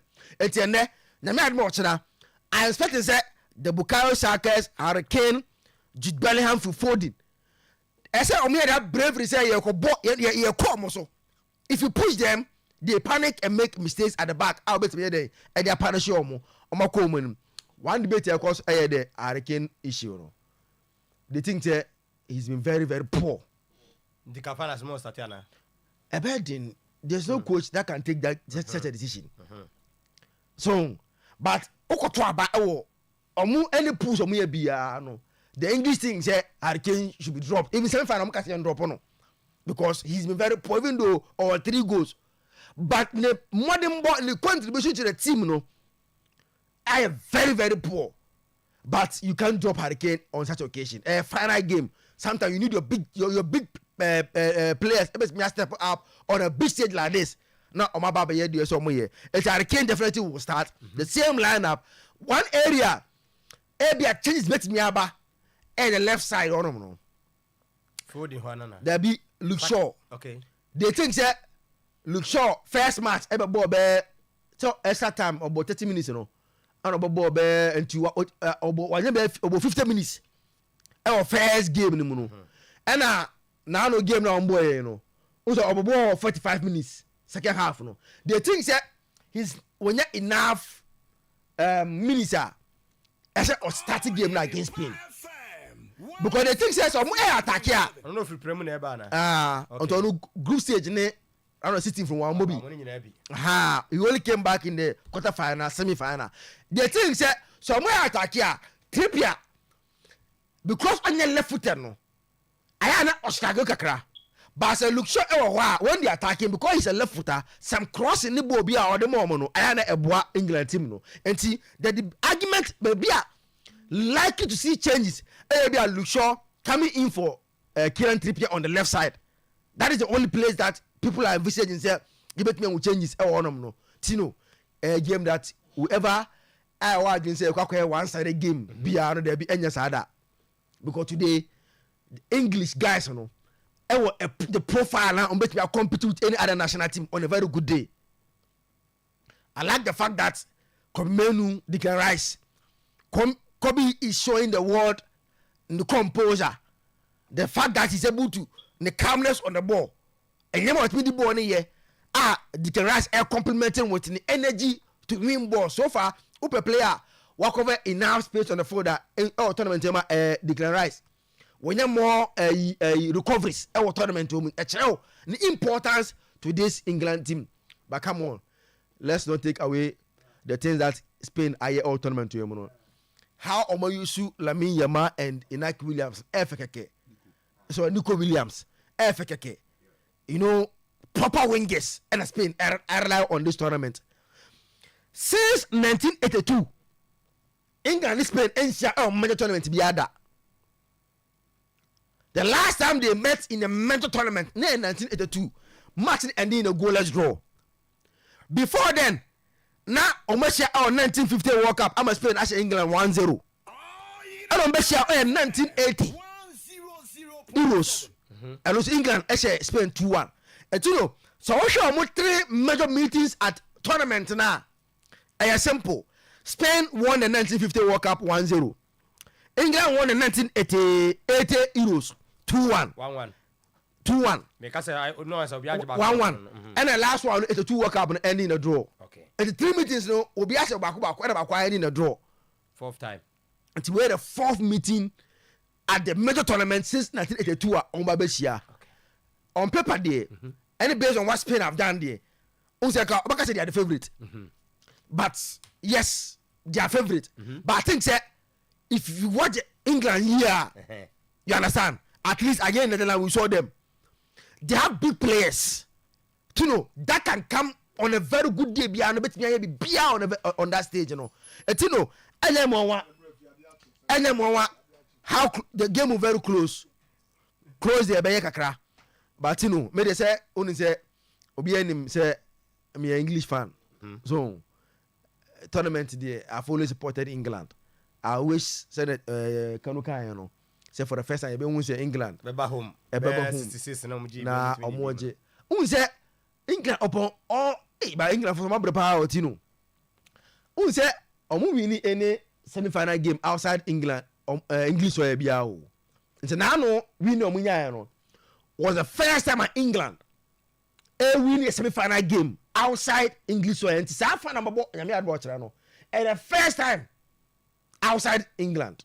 Because 2 previous finals in now, on England. The 66 and now no they na Italy. I show me on English soya. And you know, anyone say game no. Yes, as I said better, but I wish England win the game by 2-1. We there. From a bias point of view, say me hope say game no cause Spain will score, England will score. But I wish the England game goes no be 2. No match Spain by 2-1. Nah, maybe I come out. But I say Zach, say obed. Hofa. Na no pay the say. E be fiam no say asanto ko chita for beti asem de. Yeah. About monti asem de, but esi akwa no no. Na yokohedi of course because this weekend there are activities. Of course Zach Copa America. Colombia has been in a solid form. Most of them game against Uruguay. Marcelo Bielsa. Once a tournament in my update to about Liverpool Darwin Nunes performance. With the Asama Kanye, some person who's about you will Liverpool. The farmer, yeah. And the hands of it to Abayama slot to Liverpool. Yes. So now fine. Wonderful tournament. Wonderful tournament team. And Luis Diaz is winning a wonderful tournament. Eddie Ama Colombia and look Holland and so Godigapo. I can say Omodi Baby Arnold is not doing bad. Well, now no crane about say Argentina team that was saying how they are operating, so much of a formidable force say Eddie so be funny say Odenioma be Odi Finbeke come on. Winning tournament, you need top goalkeepers. And Emiliano Martinez might not be an established goalkeeper or club level based on the fact that unya top teams baby. You say the days at Arsenal no only starter until the FA Cup match bia. Or better I will show enough promise. And Sana Oko Aston Villa and the rest we all know it, the wonderful performance we put up Argentina. On say the performance Argentina no. Adia ba kwa eboama wo ye country na be so tournament na wo di nkunima you can rely on him. One, when he goes to extra and he moves to penalties. deɛ wakyerɛ wɔ penalty shooter his dark act ɛwɔ penalties ne adeɛ a ɛboa ɔmo ɛfɛ Argentina paa. Go and watch ɔmo ne France. Chouameni ball no ɔkye ball no ɔkɔtoto baabi koraa ɛna Chouameni kɔfa ball no. That psychological edge sɛ wato ball na to baabi it frustrate wa ɔbɛbɔ ball no. And when you are angry, you are not able to put up good performance. Otu esa ball na kɔfa na so ɔgye deɛ ɔbɔ ball. Ɔkɔto fine no. Ɛna ɔde ɔfa ball ni free baby ato no de bɛto ɔbɔ sɛ no. Kɔ ne Yeremina. Obegyina nim kai sɛ ɔbɔ no bɛbɔ asɛ no. Na Yeremina so ɔbɛbɔ asɛ ɔbɔ no kwan na okuta. He has the ability to provoke wa ɔbɛbɔ ball. And then also no intentionally he keeps a calm nerve and provoke wa ɔbɛbɔ into how the abufu. Remember also no about asɛ no. And it is something in here when you are playing in tournament, because in tournament there is the likelihood say game no ebetimi akɔ penalties. And Argentina were an asset when it gets to there. In defense, Lisandro Martinez picky at the right time for Argentina, together with Cristian Romero in defense for Argentina. And towards Argentina team ni ye power and your man tournament town your no. For some time now, most of the early days of Lionel Messi's career, they were not operating with a balanced squad. No squad in your balance. Now, so they will have a lot of quality when it comes to the attacking line. TB Omoko tournament near Di Maria, near about Tevez, near about Aguero, near about Gonzalo Higuain, near about Lionel Messi. At that time, near about Crespo. These were quality squad. And then Crespo. What you say? Now Liverpool could be Maxi Rodriguez Munina. But at the end of the day, they were not having a solid base of midfield. And defense, you know, but na nkokrafo na na ejina ho. Na Daniel Asem for Zabele Tamona na ejina chiro tim say, "Ye bo afem na Daniel Asem." But now it looks like the team is structured from goalkeeping. And it's what's the Argentina. They don't go to tournament with those huge attacking names. So, it's a Beba Alvarez, no Balotelli Martinez. Mo, it didn't can hear why be a Messi na support. But the squad is balanced, and they are getting results. Going to this tournament against Colombia, Colombia is a different beast altogether. Over, they will provoke you, they will fight you, they will bully you. But Argentina, for us, you just cannot bully them because we didn't say Asebio, Rodrigo de Paul,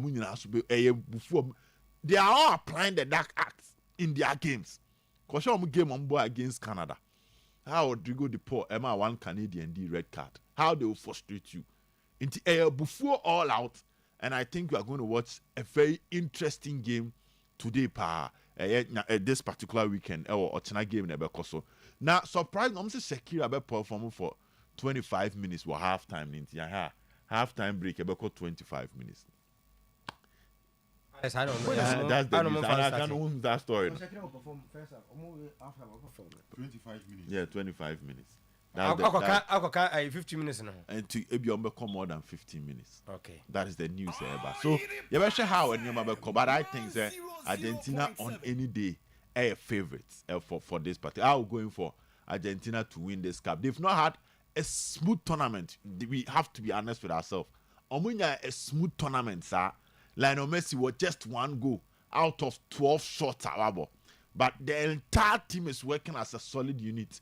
Someone like even Alvarez is getting the job done. Enzo Fernandez, Moniade, it makes the job easy for Argentina. Colombia is a stubborn side, but when it comes to going to this tournament, I'll tip my friend Argentina to win it at the end of the day. Yeah, that's a Monday, but Tanzanian Argentina and Copa America champions offer.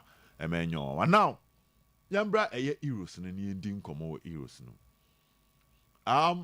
England is Spain. Tournament to of a corner. Nipa Bebre predicted England account one bet me final. One. The difference between England and Italy, two sides a call final. The last edition here, sir. Italy had a depleted squad. The key component in the Italian team, no. Omenya top replacement with that level of experience for these individuals. Team no the back. It won't mean for Calafiori and compare Giorgio Chiellini. in terms of at the time ana over tournament ne deɛ na ɔde ba untimi fan compare Calafiori will promise wonderful left centre back and a left-footed centre back, but Ushe Giorgio Chiellini only Leonardo Bonucci or from Cambo Muechiroha na ejumane den esi. Italy did not get replacement for some of these players. Manuel Lucatoni or no Lucatelli the or Juveno. O check your moment for Giorgino, Nico Barrera, Lucatelli. On one team tournament, Baby Bizan said, what kind of replacement and the Italian team are these guys? So there were a lot of questions around the Italian team. But I'll check the English team offer. This was the conversation. Mason Mount last tournament. Now a key player at the English team. No? This year, Mason Mount and Timiamba. But for us, they not Jude Bellingham. So us, they not full 4 year a bad thing. So be fi Mason Mount our tournament team. It was say obien ho discussing Mason Mount our tournament team. Abra ye ba no. Asa Jack Grealish hamba. Raheem Sterling. But want to so be a discussion because na England for na young boys are they are in a good form ahead of this tournament. Into position ba kwa a be a subject of discussion Calvin Phillips position no. Because I want na Finfro no. Gallagher, Trent, and Kobe Menu near pair. Then the player to complement Declan Rice. I want to name common. So the English team had replacement for their old squad, especially the players are no more form na fade off. It is some of us no. In predicting clubs and our countries about through final, no, you bo England in share because ni GD say more the materials to get to the final. Oma maintain coach no. Coach Ninya Fofro on it team not and he understands the strength and weakness of his team. Spain team in the end kind of cre. Match game on board against Albania. When they change almost the entire squad, because no one qualified that, no much Italy, no much Croatia. Oh, so their coach decided say over best squad no. But that Spanish team that played, no, among free bench by no. Yes, it was against Albania. But of my science say, a more solid squad. Bet me a long run, even when players are picking suspension, players a pra because among free bench by no. Of a man be go many mass. I want a man me Jomudi. Too steady after the game now, because this Spanish team can go far. Eventually, if they end up in the final, any more. Of a no mummy and Nababi drew her, Yababe come once. First, I had the key strength of this Spanish team because of me winning all their matches. How or more key players to influence the work in the middle. Spain, your mind of when I'm saying what's the deal more. Now, say, what the old check here from Luis Aragon's time, yeah, be ya. I dear backward down soon with team Spain team here say, I'm on midfield, no. They have players who dominate and dictate the play. Umbema who opponent and watch chase ball. And tournament we are mobile in Fabian Ruiz at a point near Pedri until so be pra and a branch of Rodri no. Sa players means will control midfield no in almost every game but according to their game plan. And a Danny almost shame until born in fact Danny almost statistics to some man. Danny almost be shame offer. On the super shame no. Hence sign because Jume Diana Pedri dino. On the crowd or the Biaka who the goals any assist about the P2. It's in this tournament our 5-goal contribution. This is Danny Olmo. And Yaka Fabian Ruiz, Yaka Rodri so dear in that middle.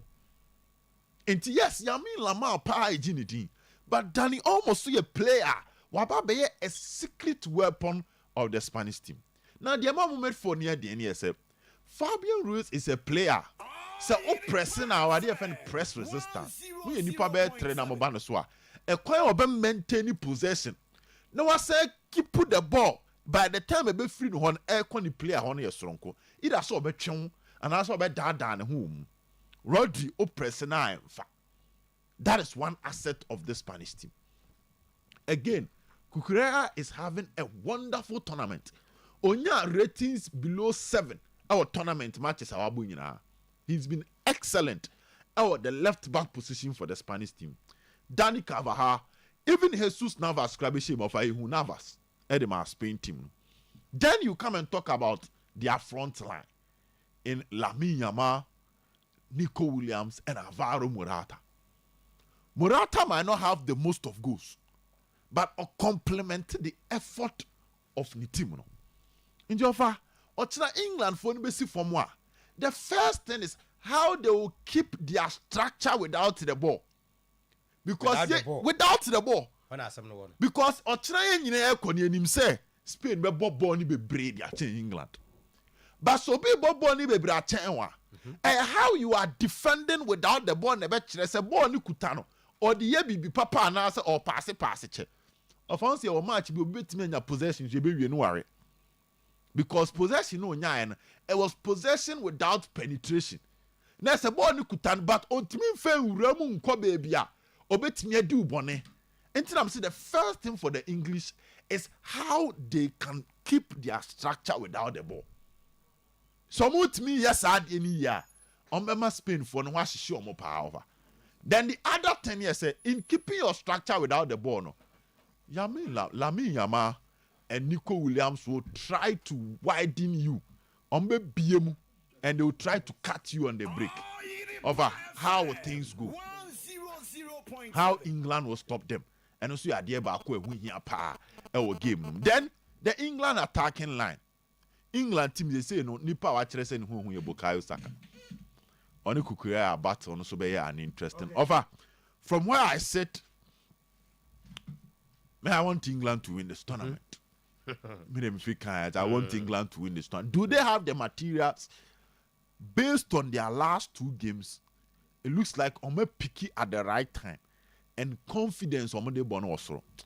Over Nyame Aduma Monday, I'm going for Argentina as Copa America champions. By the time you bet Tenassi on Monday, and England as the champions of the Euros.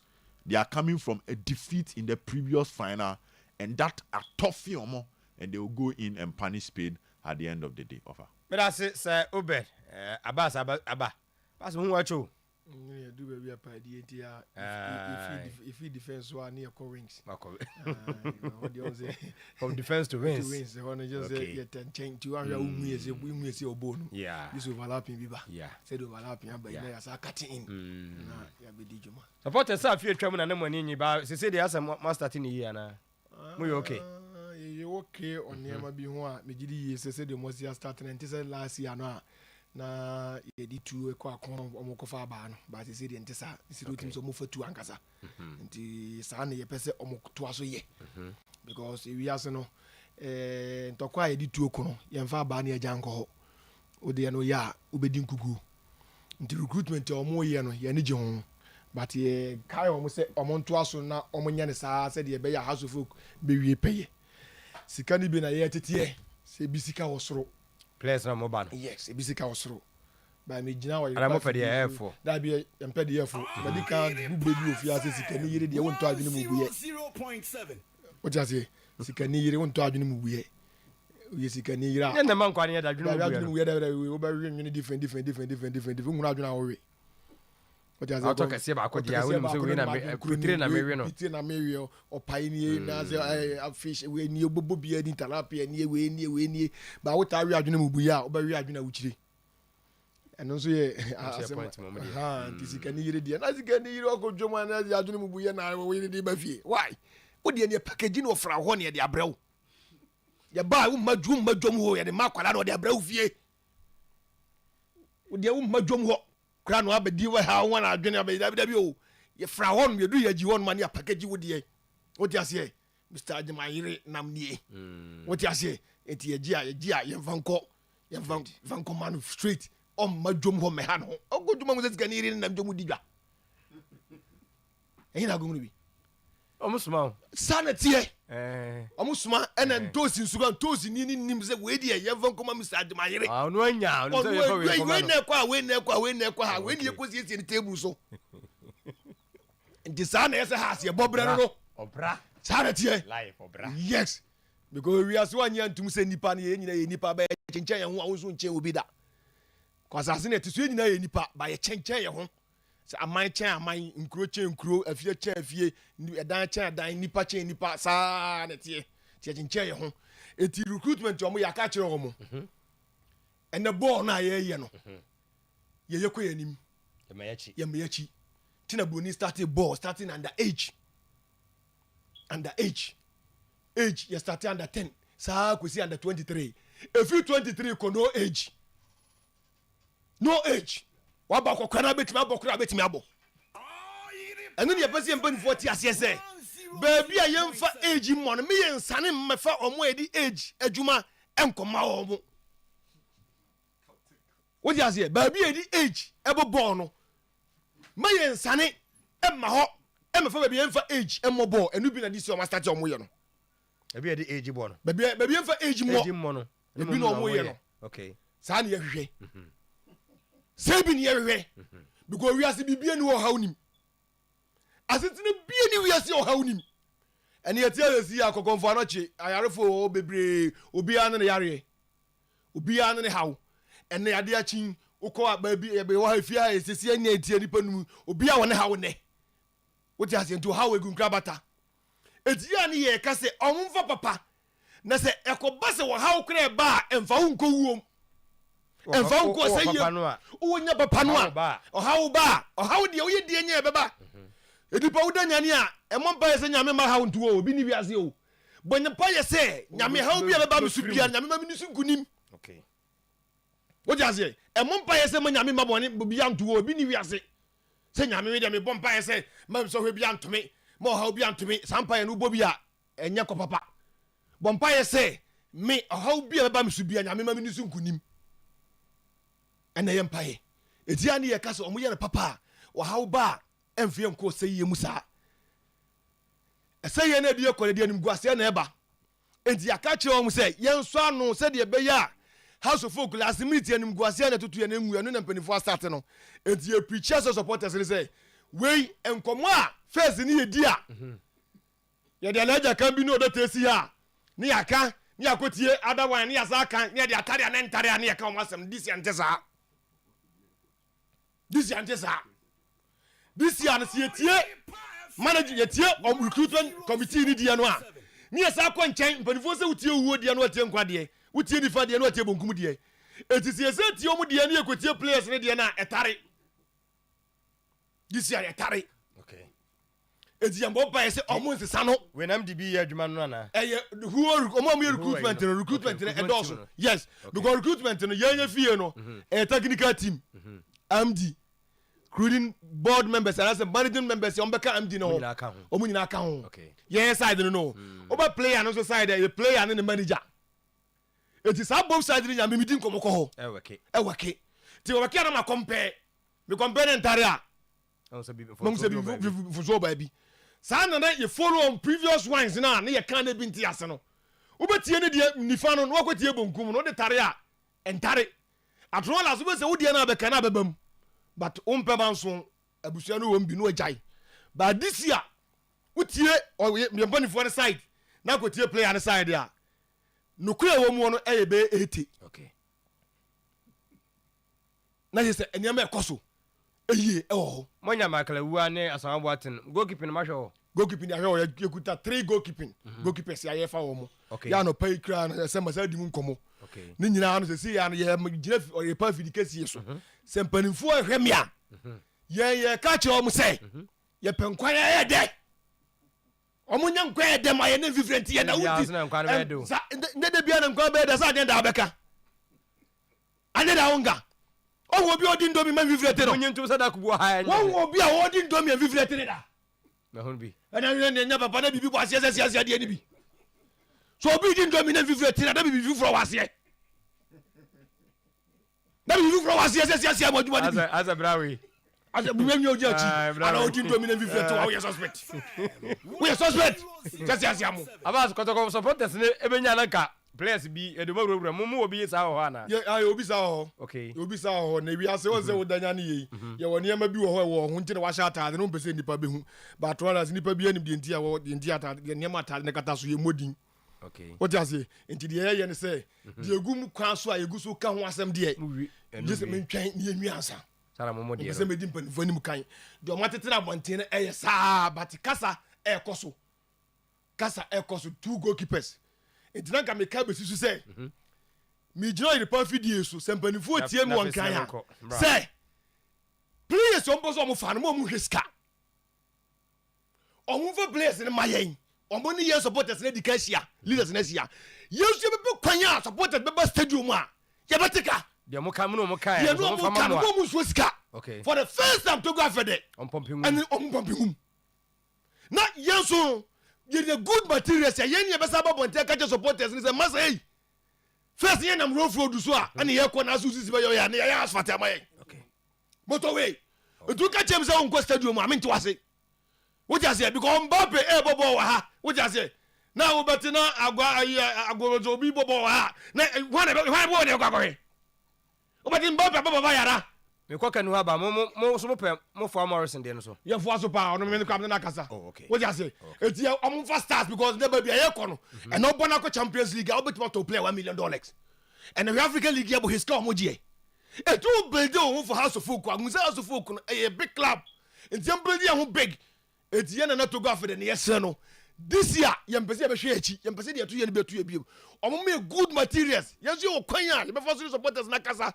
So every match, 60 matches, and every match, House of Folk supporters, Emma 1 million Ghana, Emma 100,000 Ghana cedis here. ASA. No 1 billion. Time 16. You best have it. Yes, sir. About us na be heating no, I say ja. Se kan ire nto adwene mu buye. Na me buza o say anya bi has mo problem my personnel na in terms of players no. Say by names. Because me say Ghana has said nke can be top 2-3 clubs are more player individual players pa nka has kan. The Bowie here na say the Bowie. Omo track record omo free in the Barca. Yeah, no Madrid league best player. Track player that's all best player. No, make. Say dey waje kwa ko fi ba say na onya bi ball be chem. Be chem je di ayi. Just what you be behind. Oh, yeah, there's a count for about that. You best man, when the best man, nation for my bay, what do you say? Nation for me, nation for my yeah, go lead almost 13 goals as a 12. Diego,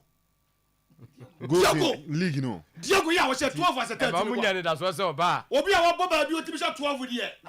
What do you say? Diego, small boy was so Diego, fear, meaning a tear and what you say? Diego there. And there was so bad from the Deportivo na. What you say? And you cannot busa me as an because young for player. Obi the 12 goals at the goalkeeper Ghana that can Meboa Onyano. Meboa Onyano. That will be the 12 goals at the goalkeeper. Our Ghana had Meboa. See Meboa? Yeah. It just was a 12. That means say were you good? Because you can't go Kings here. Diego Antos, the club to say 3 as a 4. It is only a year. And 2 will be my years ago. I say, no, not on them. Just me doubt. But no, but they mustn't put across and say, how's as I share, me name what exactly the problem is, but as I share beyond individual players. Because with players and Nikita has last season, pound almost struggling. Yeah. No, Kosa is one of the best left backs in the league. Kosa. Yes.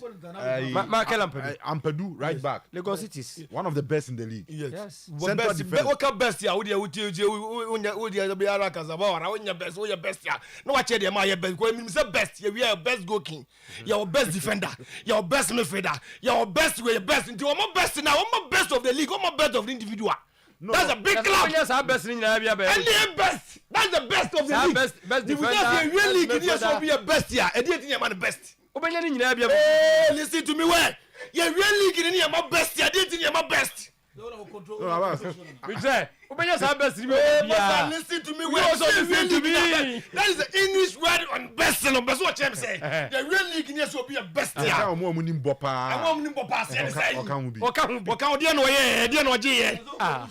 play pass. And as I pay your kind and the players in the Jomo Kwan. That be una who cover somewhere, but that's the best players. Best now. Best can be a Kobe champion, best player, but on the best player of the season. Sano Casametias. Nobody win the season. Season, no. Season best player for me. Ye fa best defender gina ho. Ye fa bi. Man you know question na we train. Ye fa best defender. Question ye bu say fa best defender. Also one of the best. Since you are one of the best in the your best defender, your goalkeeper, what you say, your best goalkeeper, you are also MMA. I'm your best. I know see players and them from Asamoah Boateng are working. Asamoah Boateng, one of the best, one of the contenders, the best goalkeeper. What you say? When you compare here, what you say? I'm going to go. Also to also say. Ana Mukola ne your friend say. Mukola ba na I think Ajenim. And other players we do not 13 buy. No, like striker no there. No. If you compare any striker, as my make now. Also change striker. As our team say. Me say I was say mo share individual players. I will put Mukola and others ahead of Ajenim Boateng goalkeeper. 5 game or ball, I'll show 5 goals. That mean count. Where you go? Count.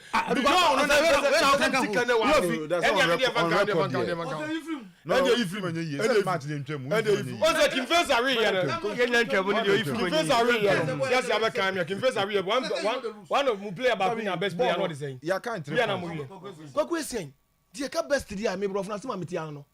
No, we are best player of the season. Best defender. And your best player of the club. One of the best. What is the best in year 2 of the season? In terms of individual players. Obeka about goalkeeping. I think that one of the biggest problems I has faced last season is goalkeeping. No doubt about that. Goalkeeping. And I'm making keeper. Team 2 goalkeepers. One come a year no. Best goalkeepers, but they say they are no say. Omusi can was when I may sure to go for the say. That every match, about 100,000 Ghana cedis. 16 I say. Oh promise. Me promise every match. Supporters. How supporters make mama gate process. Moko back at you. Yeah, man. I say. Yeah, but me man. Dey me am esie. What you say? Who's a credit you come be no so sign or suspect be or. That's a jam what out. I say. Yeah, me am esie. On your community Friday own flow. That make us say maybe yes. Omu yenyina who say clearly has no more issues about goal scoring. Individual players that no more anymore no more finishing in yet. Has tried a lot of strikers in recent times, including foreign strikers. We brought Bastila in fact watching. The last season no ball. No, Kasala. Last season, Albert Yonde. Even Kasala. Overball. Even Kasim Cisse no buying now. These are strikers has tried say Omeko outside first. I don't know whether as a fan or man for Papa and I say because all these guys they can numbers and yet. Why? Yeah, them say 2. Kasala the cause no be more. Coach. Oh, okay. I was say 1, yeah. So I think say a good summer striking. Now a very good goal pusher. Because has no team back on create chances here, but finishing no problem anymore because I'm strikers don't a pull an emfa. And then goalkeeping. When I'm here, so I'm happy say Omotima identify a player to me say 12 goals for nations. So it means that all other things being equal at House of Folk also a better. Also upgraded. And a very good solution that has tries to make many way anymore. Now Omashi goalkeeping. I think aside that I also go beyond the pitch, football pitch so. No more other problems because no one can convince me say this crop of players are more House of Folk I also perform baby na has done only the na has here no and no some show. I think say these players decide to play when they want to play. Issues also share issues because me has any dream say Okruma dey na nsu toy no has no Lions and nsu toy no mbo Nkruma say these are games I'm share and we share modern boy has team no ball or more ball like the one we see ball a possessive boy ni bria no more dey ball. All of a sudden, be players no who the numbers on me or parking so coach he blame players, coach he boy individual players he didn't blame more captain he said in some so aside solving a goalkeeping and striking maybe 1 or 2 other players be on the account. I was almost beyond the pitch. I didn't tell my captain say we are CBBA or how but we or how never back. By if I say him, as my kind, no correct. And one I can. Yeah. Bibi no ha unim ba wo yade na wo ha ba emfa wo kwese yim to aso. Very good. And the Jamaican nyina say omo mpanimfo no and solve problems are beyond the pitch no. Me we dey bia wo ye wo betima ma me ana creator because the TTB say captain say onya issues bi nya that nti team no mo biem. How?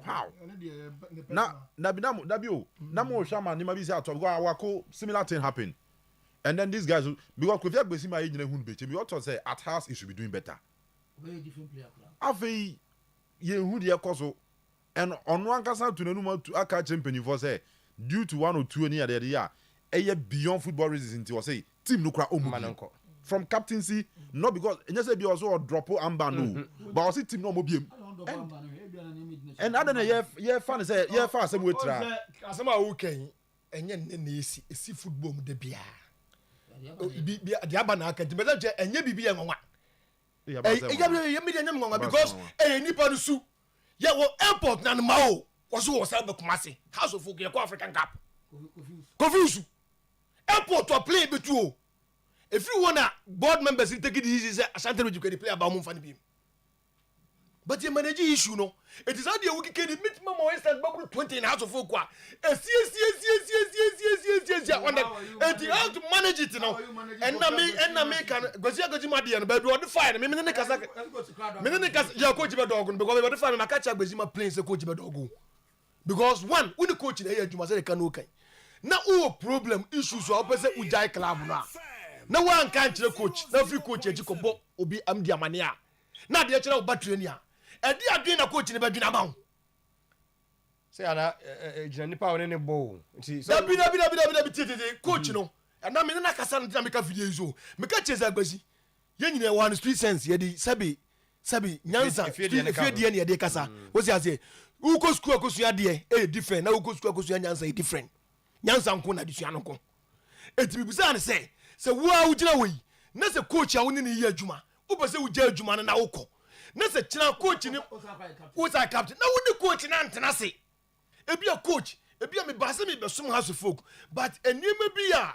me bi a me hunu ntino emwa me dika me pese wada roma me de to wanim nanka asom no me di si adam ne panifo go ka hwe se ebeye yi a because coaches omoye run about okwa no abesi omo so eti wo take decision wa club na say coach amamu a you be very careful coach ko betima free coach abusa na say kwatara Agbasi ma bebo house folk me pese me fa no dia na wo say Agbasi ma do obekọ a onkra wo say ya no be obekọ a onkra wo the plans onkra enko yeah auntie about me there just a quick advice yes more top players no all right here but mon share mon I was say mon task MD no na on share behind the scene issues what team na mon solve because me since Watara ba from Zobeka in the first 3 as a 4 games not sure sir but anima be take knows that event clearly no be anu bit ma convince me say na coaching problem because what you say has a boye pa man result ma enti mo turn to mo hwe no so nka wan asem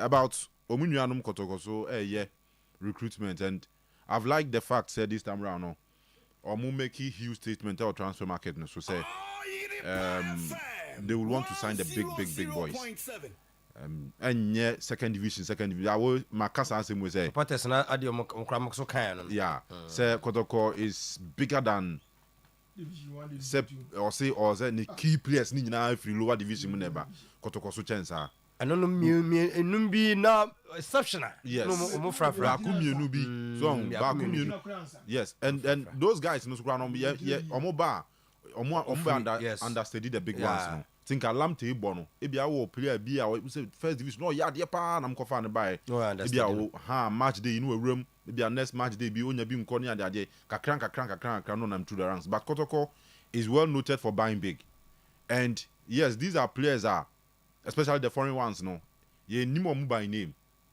but for Kwesi Appiah to do a recommendation of these guys you know good enough. There's one thing about Kwesi Appiah me pe the bia ne baby amegina bia meka say the idea identify talent say footballer bi ni ball no say the Kwesi Appiah you very good at it.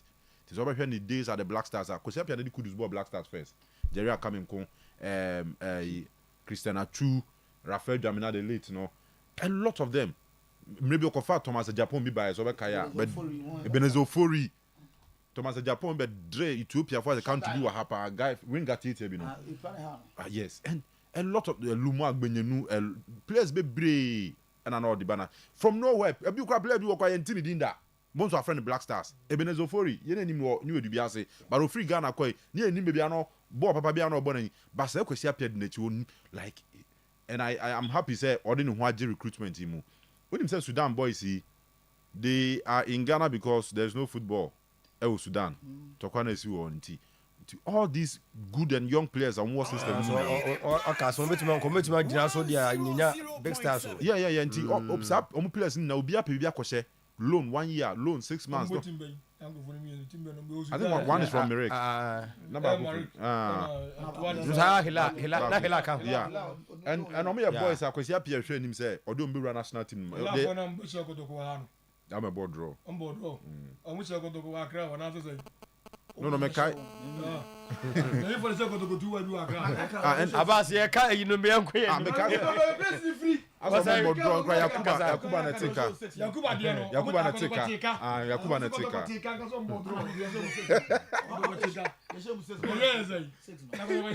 Was I when I flow be any front? Yeah, the American say it's good, sir. Omuni share that level. I mean, even share local players no more sign. These are individual players. How come clubs more? I mean, or more a bomb more than the entry. Entry and then these guys. Elvis now.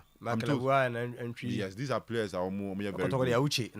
Yes, or no says what so experience is there. So Justice Blame only the other experienced guys already more normal blend your mom fee say almost been very. But my only fear is as a democracy cap for so to sign players. No, you see. No, but so players now on there be players now on so for that matter. Also we be wasn't can democracy cap now. At least more one or 2 months. But say no, they are forced to sign the players because more match Wednesday and they are going to play against Accra today. You know, say games against us. You see players are just on yard there, but maybe on the first match, because they are against us and I against Kotokunti. Or Bebo oh who's yes on yard. Or on the Kobanesa, say players no. Could break you almost.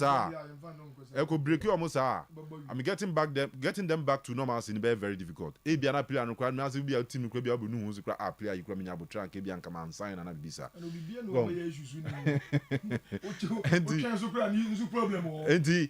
we sure now all the best. Or more recruitment processes, but Wednesday, or enough time I debate discuss democracy cap. Is it who say who are busy analyzing game no? Because Eddie an entire new set of players and I go into the game. Has na crowd. There's about so many players near the. Okay. I mean, CID Inspector Linda Kusi Ampofo. Adrian Kotoku, Masama Division also share. And Victoria Collins so an enema. Say Ethan Ariana. And I enjoy show no. Captain. Over you're very saying. As I Kotoko, not you say catching me. I think say democracy cap no more recruitment any doma plan you. They are going about a program. The also with Uche still I got sign.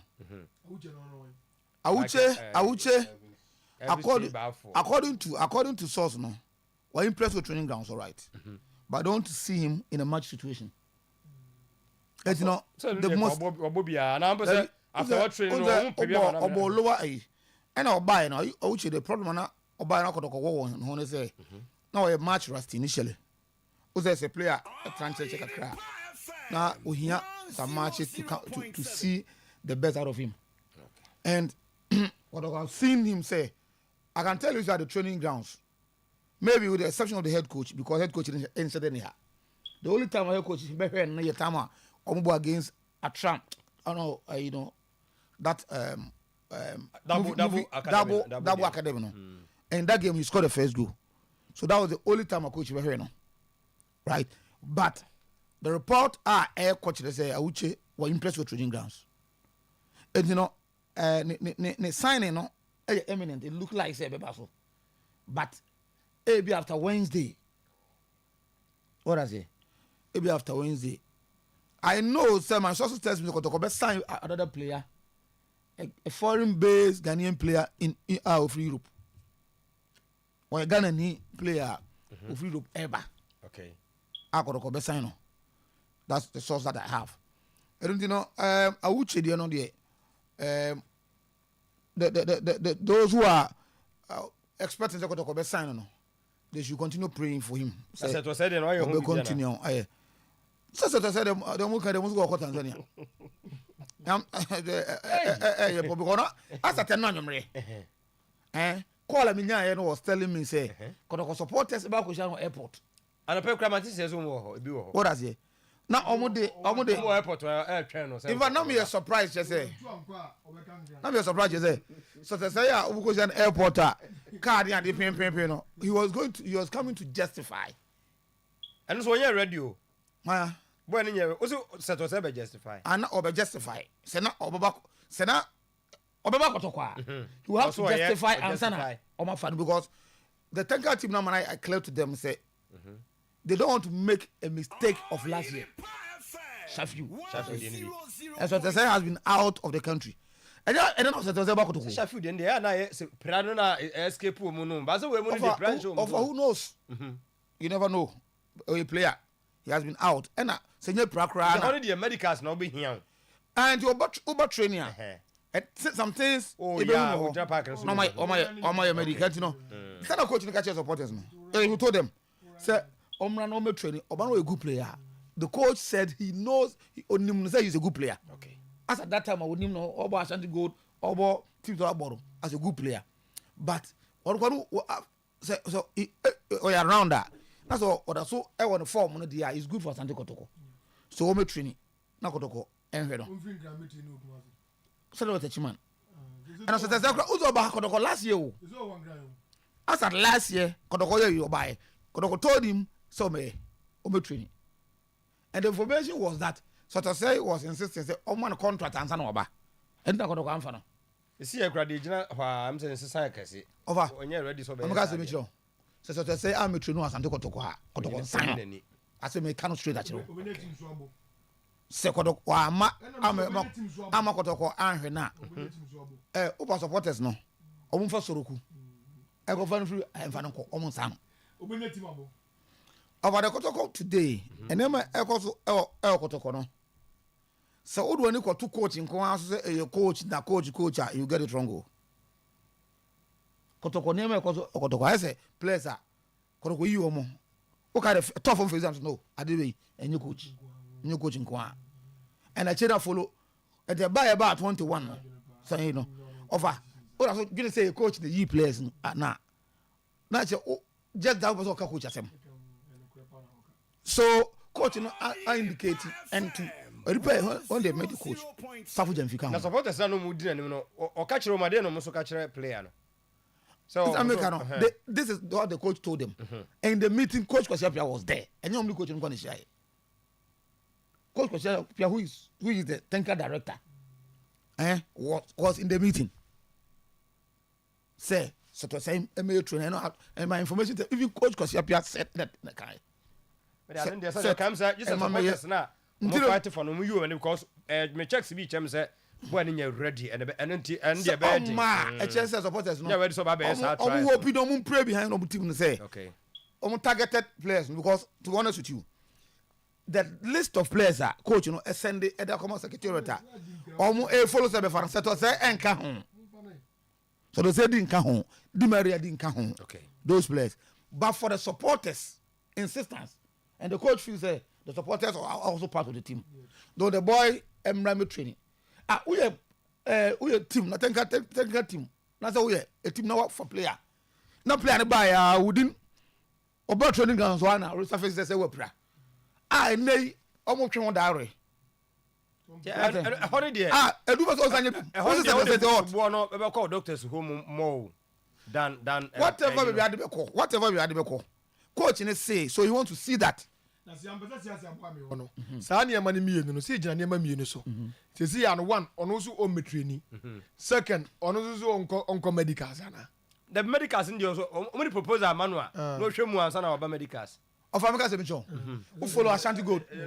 Who follow the risk involved? Who follow Ashanti Gold? Pa. We no answer. Also when you know etina se catch of Richie. Se Ghana players se catch of Omra trials e Europa.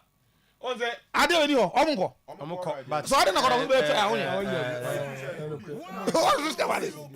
Because me a team in any part of Europe. I invite us to say for on trials. 2 weeks trials. So you shouldn't blame us unless on person ubeti de ko kan say. Maybe a player to be a pair of okay, every ko list on kan. One player we give me. Every ko list on kan. So ma ko list am submit you no. On kan. Then he leaves no call. What does it? And you know, Traba na ko enya supporters will be for blame and ko to be so. Because the technical team betima yan is ade no.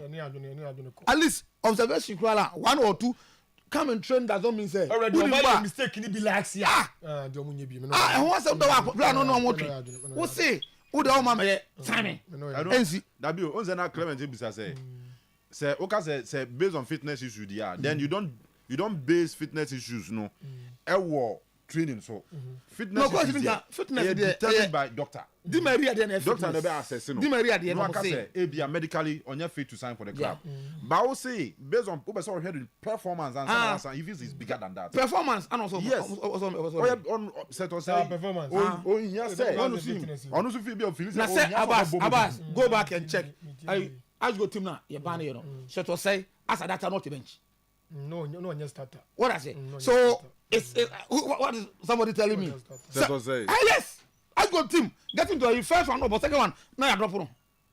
He's a player but from the very just Onimbo Abbas Kasa what is it? Me say Ashanti Gold check first some na so o player one prapen and one come be what me to that say even team no tell me pa training to be on ma almost me man boss hwe why about me ashe he was on there that's the first one team there I said can there me bra na bra team no onye bench set any bench player at point he's never been a bench player at good I doubt okay so I don't know Kodoko set the bench man tio over Kodoko set the bench man set aside betima yes on the show go man now Ashanti Gold Kodoko say come and train let me watch you so if you refuses to obey bar he will not be a Kodoko player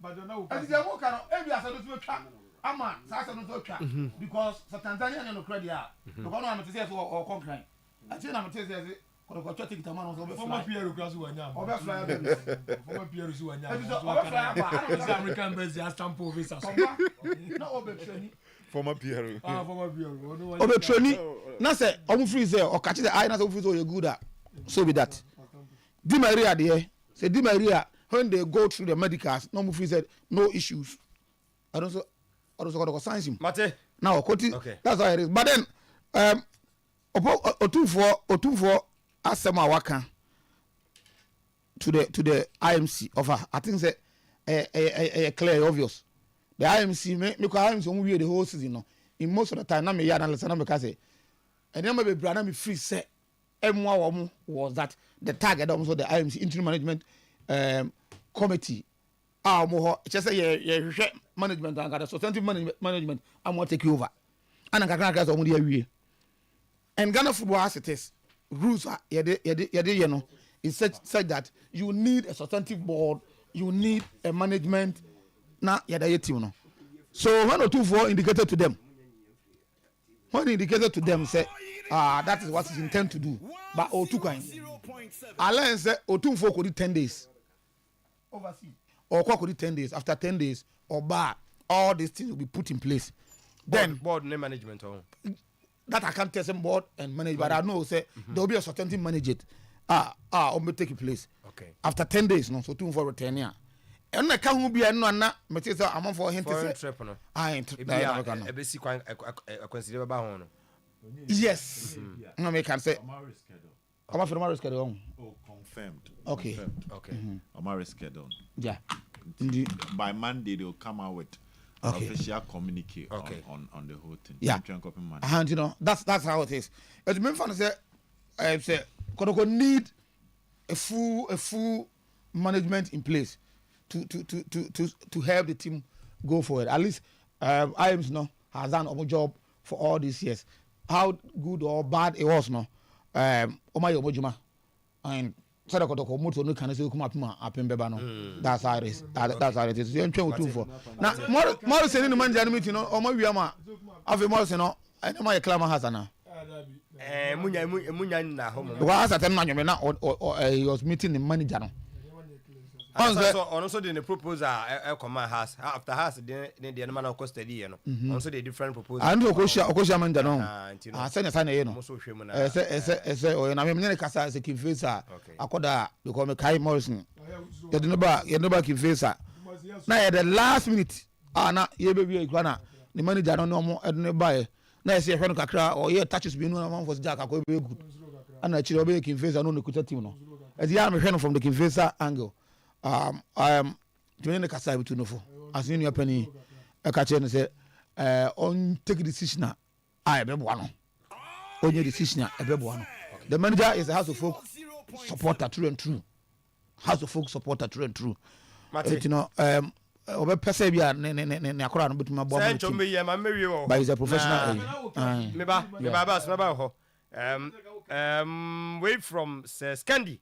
Or monitor show no and anope was say Sarah Mensa and Sarah Awoda inti yamwe Sarah happy birthday Brokonano or call Amsterdam or vibe for any local Knox Wokum inti and Hojopa and that's why Omumva ha I'm so opposition Nooks very good. And has a canon a women's commissioner of Amstead. Yes, and on our pray for 2024-2025 in tea. Ya monto famano na wudi na wude na enche sampa motane chi se ofamano. Oh sa oh okay. What me dey pen me show eka oh. Okay.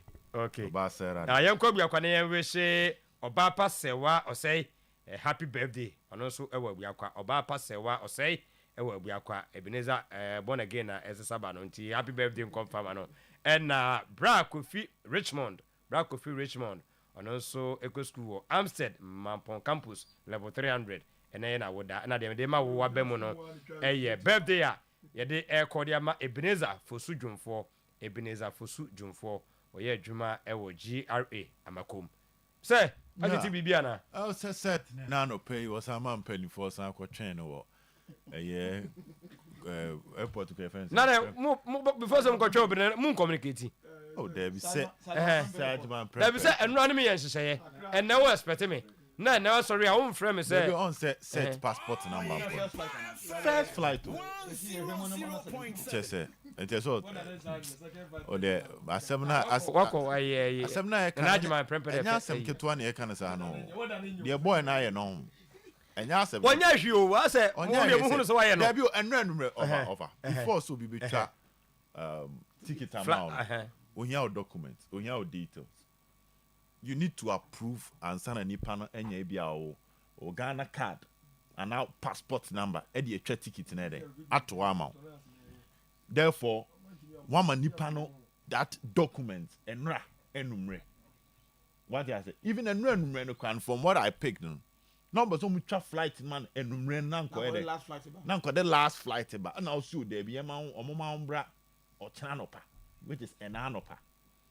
Then they go ahead to book a ticket for you. And in this case, and yet you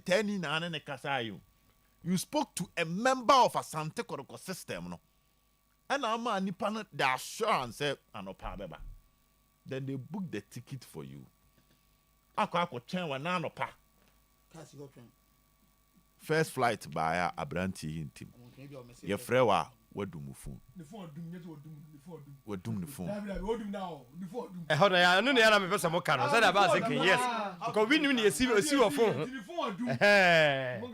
Because we are show ama and you know. Omo frena.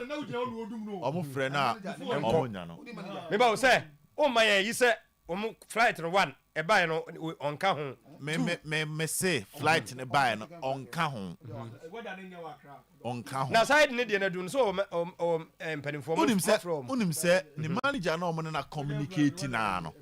Ene na me catch Sam say omo ne no na call airport o. Yes. Me say omo ne na call na me catch Sam. Omo ne na call.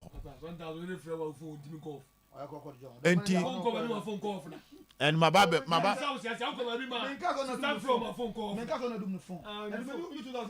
oh, we didn't say we are no yard, sir. And today I did the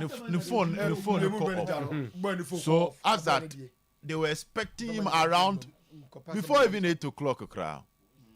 But the bottom line is as at bed 9 something. I said before I may buy foreign, but they can't of course. And I'm a and so me sa call. Sorokun count. Na car.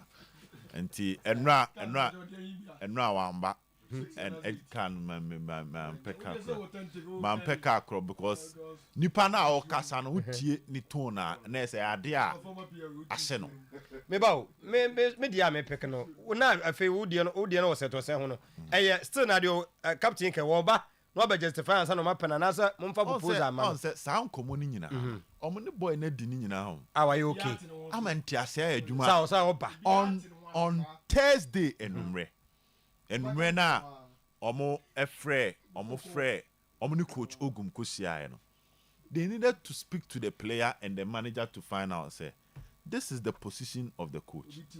Are you okay? So we are okay, then we proceed to still engage the coach. I know what you have to say we are okay.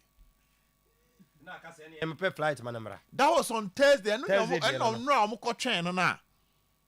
And also him say na the numbers didn't go through.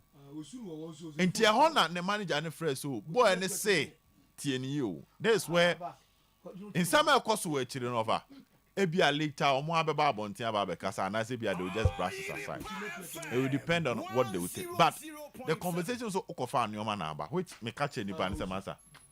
Okofa anyoma aba there. Anyoma be na okofa aba. Club o me ready to support us na Jerem say anyoma be na opo omo ntimi fema. Then you proceed to Accra. They speak to you of any some no wan kasa nra o. Omo no di nkomo extensively. And now more assurance they say obeba. Now the ticket in the I think say 20,000 Ghana. Baby I have a dream, baby I have a dream say. Baby I have a dream no see bedru. 1,006. Good. Local one okay. Local one. 1,003 to government. I'm Trebiache. I brought 1,000. What I say? So before we be sano. Not based on the kind of assurance I offer. What are they? What their money pan? Nipan in assurance. He won't go to that extent of booking a ticket for you. This is Kotojo. In Yafako. Kotojo de Butufako. Because Nipa Kumanora and it is a Nipan. What they don't have a problem with what you're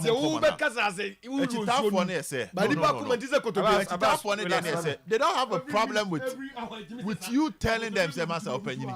Bono, minti mi bon mamo. They've had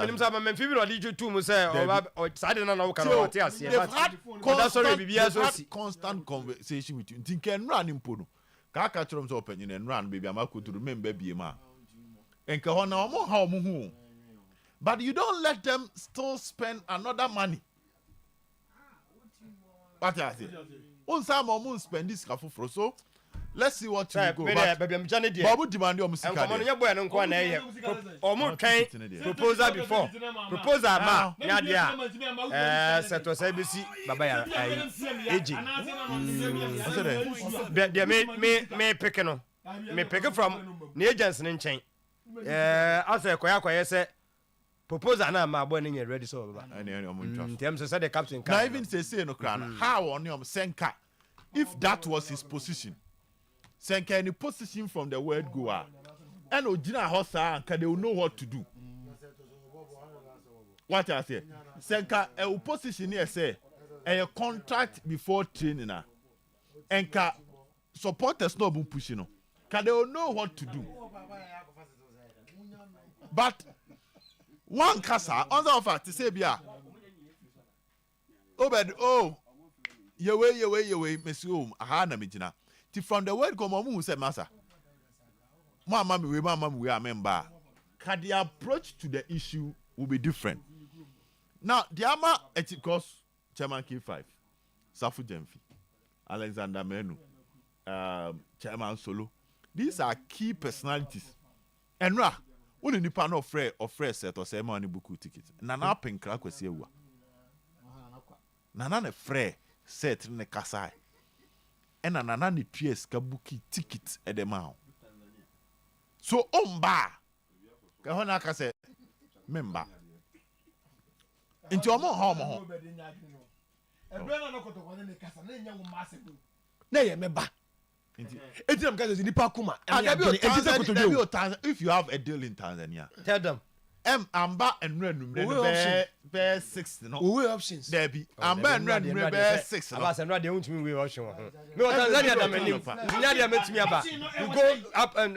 tell them straight Tanzania for no mu nwie akra so for no mu nwie etu aka niam no be say nyina bom no already be bo ano has more interest one will be say don't joke with Hazofu you want to assume what you say you want to assume well fa Tanzania player to be wo e man phone call for na dey just fast se Tanzania player ko for dey ma wo su na phone off and fast so player ko for dey ma wo su na phone off and fast so and fast what say ah nan phone off so na get why in the uncle why na I'm sorry to my brother my friend my everything Omahini Yaw Adubuachi of Sumpa morning show and then a birthday and then a couple birthday wow and then a couple birthday na for my woman na there be couple there no okay picture na me hwe no I'm see na me special oh trying to surprise and so ka we but me can say akwa enough makoma to me and